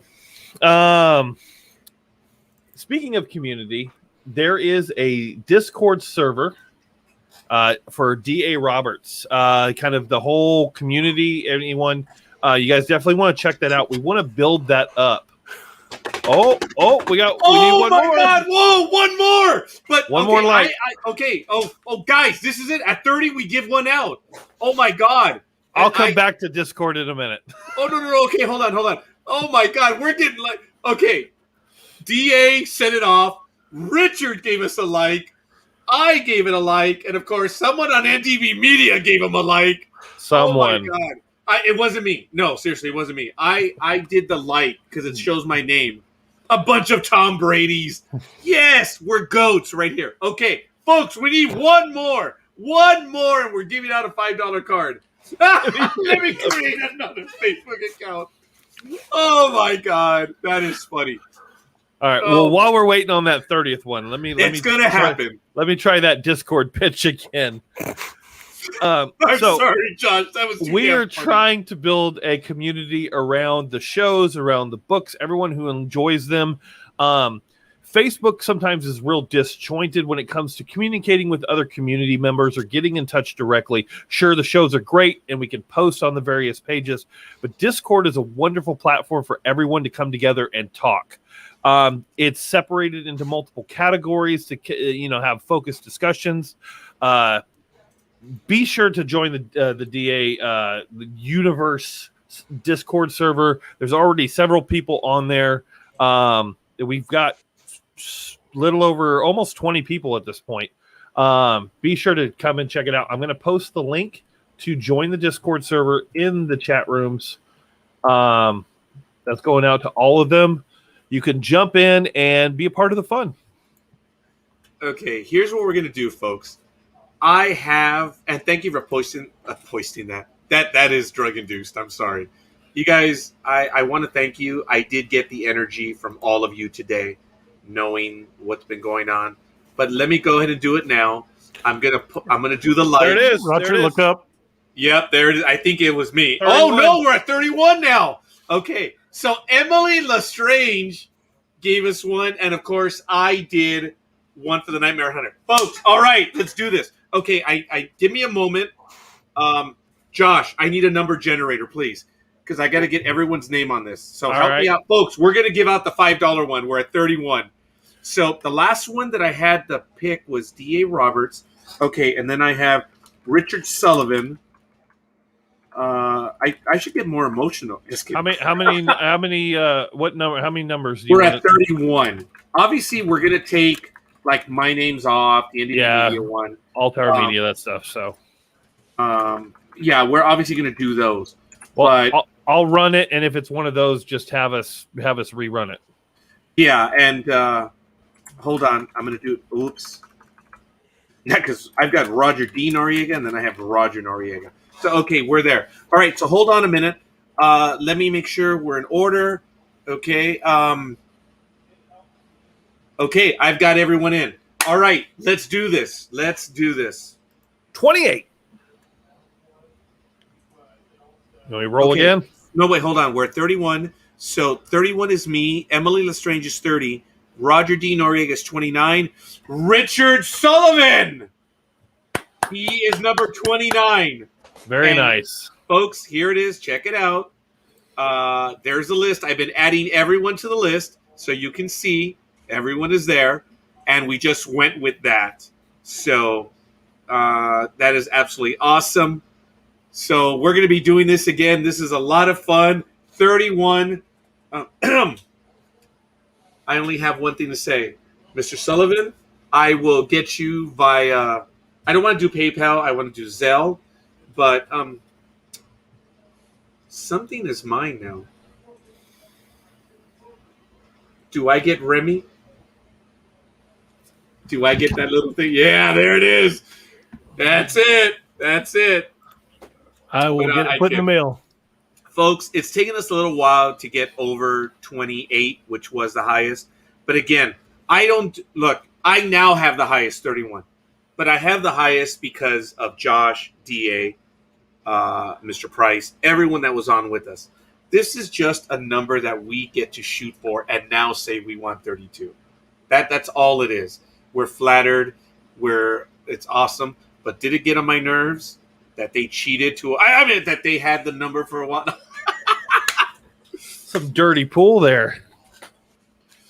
Actually, what was so cool, what was so funny was what everyone was doing. I'm like, wait, let me create an account. We didn't care. We just wanted to do it. So it's cool. It's fun. Mr. Sullivan, you got to be on with us. I hope you still are. You might be on one of the pages where your comments don't show up. Because if you're on my personal page, the privacy is higher. So we don't see the comments. So we actually know the likes are higher. But we go by the open pages, and we are here right now. I brag because it happened on this program, but I brag because of all my co-hosts. We did it. Because I told you, if I'm here alone, I don't get those likes. I readily know that. So, Mr. Sullivan, we got it. And just because everyone was playing, Josh, screw it. Let's do another one. I'm going to do 2 tonight. Oh, all right. Sullivan won. And you guys already know the order. I'm not cheating. So they're not exactly in the order of the likes. But there's Sullivan. There he is. Okay, so can we have one more? Sure. You would do it. Put it on screen and then flash that little button. And then I'll have actually 2 more announcements on top of that after we're done doing this. Wow. Wait, hold on. We're up to 32 now. Okay. Oh, the Nightmare Hunter with Roger Noriega. Bunch of cheaters. And that wasn't me, but I'll take it. Nightmare Hunter with Roger Noriega. Okay. Is that the one right there? Ready? No, I haven't ran it yet. Go. 12. Okay. So we have count with me: Patty, Josh, Ron, Luis, Thomas, Roger, Cindy, Adam, Tim, WJ Lundy, Aurelio Lopez, Joseph Cautillo. Joseph. It's Joseph Cautillo, right? Yep. Okay, there it is. So, we got to get a hold of Joseph Cautillo. Does anyone know him on Facebook? I do. Okay, DA. Excellent. What I'm going to need their email accounts, and I'm going to zell it to them tomorrow at the earliest. And then what I'm going to ask, if they could take a screenshot and show it when they come back to the program. Because for me to take a screenshot, I think it's better that the winners do that. And it's kind of fairer that way. But anyway, I want to thank everyone for playing. This was fun. It's $5 each, so this is cool. DA, what can they buy with $5? They could buy a Kindle edition of any one of my books. This is cool. You know what we should do is I should buy the book from you and give that out. Actually, we should do that. I think we'll do that next time. You could buy my 99-cent short story. Whoa, what's this, Josh? I just felt like I have one, but no, go buy DA stuff. It's so much better. You have a short story? Yeah, I do. Audie, if you don't have a Kindle, you can install a Kindle app on your phone that allows you to read Kindles on your phone or any tablet. Yep. Or you can also do it from your desktop computer. Yep. Yeah. I use it on my browser right here. Yeah, there's the winner right there. So this is cool. Richard, tomorrow, I'm looking forward to it, as well as I'm going to need Mr. Joseph Cautillo's address as well. So this is cool. I sent you his contact on Facebook. I can't find his email address. That's cool. But I think we could announce it directly to the site. We'll tell him, dude, you won. So that's the thing. I should have said that before, folks, that for all winners, please, we do need a screenshot of you receiving it, okay? That makes it fair, and that makes it honest, and that also means you got it, and I don't want to hear it. So it's good. That was exciting, guys. That was fun, because we haven't given stuff out in a while. That one was cool. So, Josh, you had some announcements? Yes. One of them you're involved in. A joint effort between NDB Media and All Tower Media starting on Fridays, not this coming, but the following Friday, Spoiler Cast, the sequel. So I don't know if anyone from All Tower is watching or had watched it. Matt and I used to do a show called Spoiler Cast where we'd watch movies and we'd talk about within the first couple of days, sometimes the night of the release of a movie. And we'd talk about the movie as if we don't care about spoilers, because personally amongst our circle of friends, we didn't care. So that is going to come back. And Roger and Matt will be hosting that show. Allie might be involved. She mentioned she wants to be re-involved in some of the shows, so she may be, but Roger and Matt will be the main hosts of that. And then in addition... by the way... Yeah. Spoiler Cast. There's spoilers in it. I wish I could upload just audio. I don't have it paired to a video right now, but we have basically a disclaimer at the beginning, and it's Allie going, if you're listening to a show called Spoiler Cast and you're offended by spoilers, we don't care. That's pretty much what it says. There's a little bit more to it. That in the description, yes. Yeah. We wanted to have it in the pre-roll. We're working on a calendar. Actually, we are. I already have the calendar. I haven't been able to give them access. Josh did give me the appropriate emails, but I'm sorry, my brother. I guess you could tell I have been having trouble the last 2 days. We'll eventually get it posted up somewhere, and then that allows us to each post our different shows, so there's no overlap. Last announcement I want to put out is NDB Media has a Patreon account. All Tower Media has a Patreon account.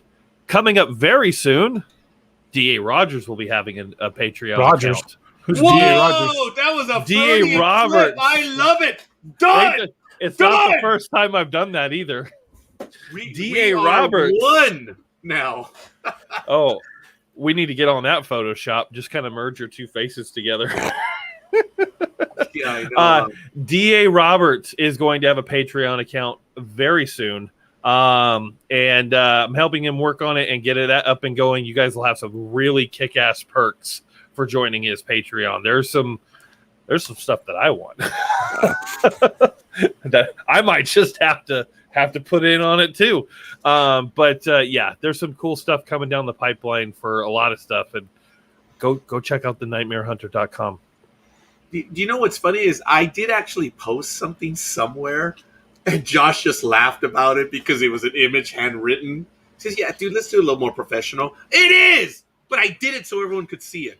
I was talking to DA about a calendar because I was like, "We need to do one," and I go, "Well, Roger has a paper one, but a lot of good that does us."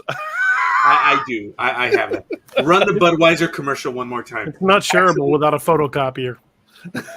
You're funny. You can fax it to us. Yeah. You guys are funny.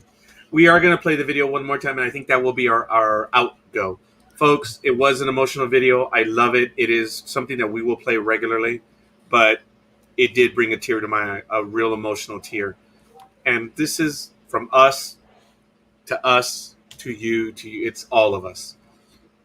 DA, love you, my brother. Thank you. Josh, I love you, my brother. I thank you. For everyone in the audience, it's obvious. We appreciate you and we love you and we thank you. So we're going to do this one and we are out of here with it. DA, could you remove the nightmarehunter.com? I am on it. And then we'll do the video. Awesome. Good afternoon.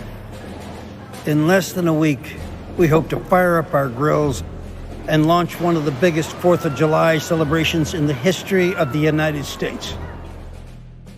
The United States. Those words have new meaning for us all today. And whether you drive a pickup or a hybrid, you live in the heartland or on the coast, or whether you pronounce it America or Murica, we're all Americans. Seldom on the same page, but reading from the same book. On holidays, anyway. Perhaps it's fate that this 4th of July, we gotta once again come together to lend a hand to those less fortunate whose fate still lies in the balance. We're fighting for freedom for all, not from alien invaders. From separation, from being cooped up while baking bread and ignoring basic hygiene.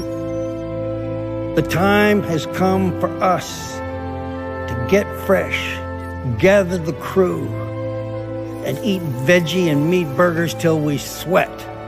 And then, let's work together towards a future where everyone can come to the party.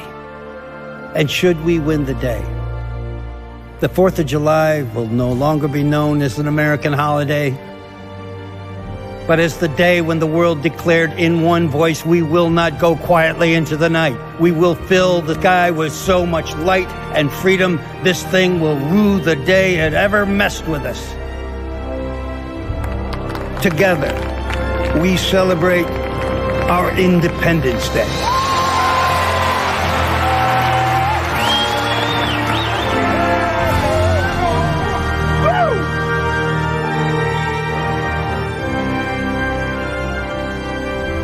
Go forth, America.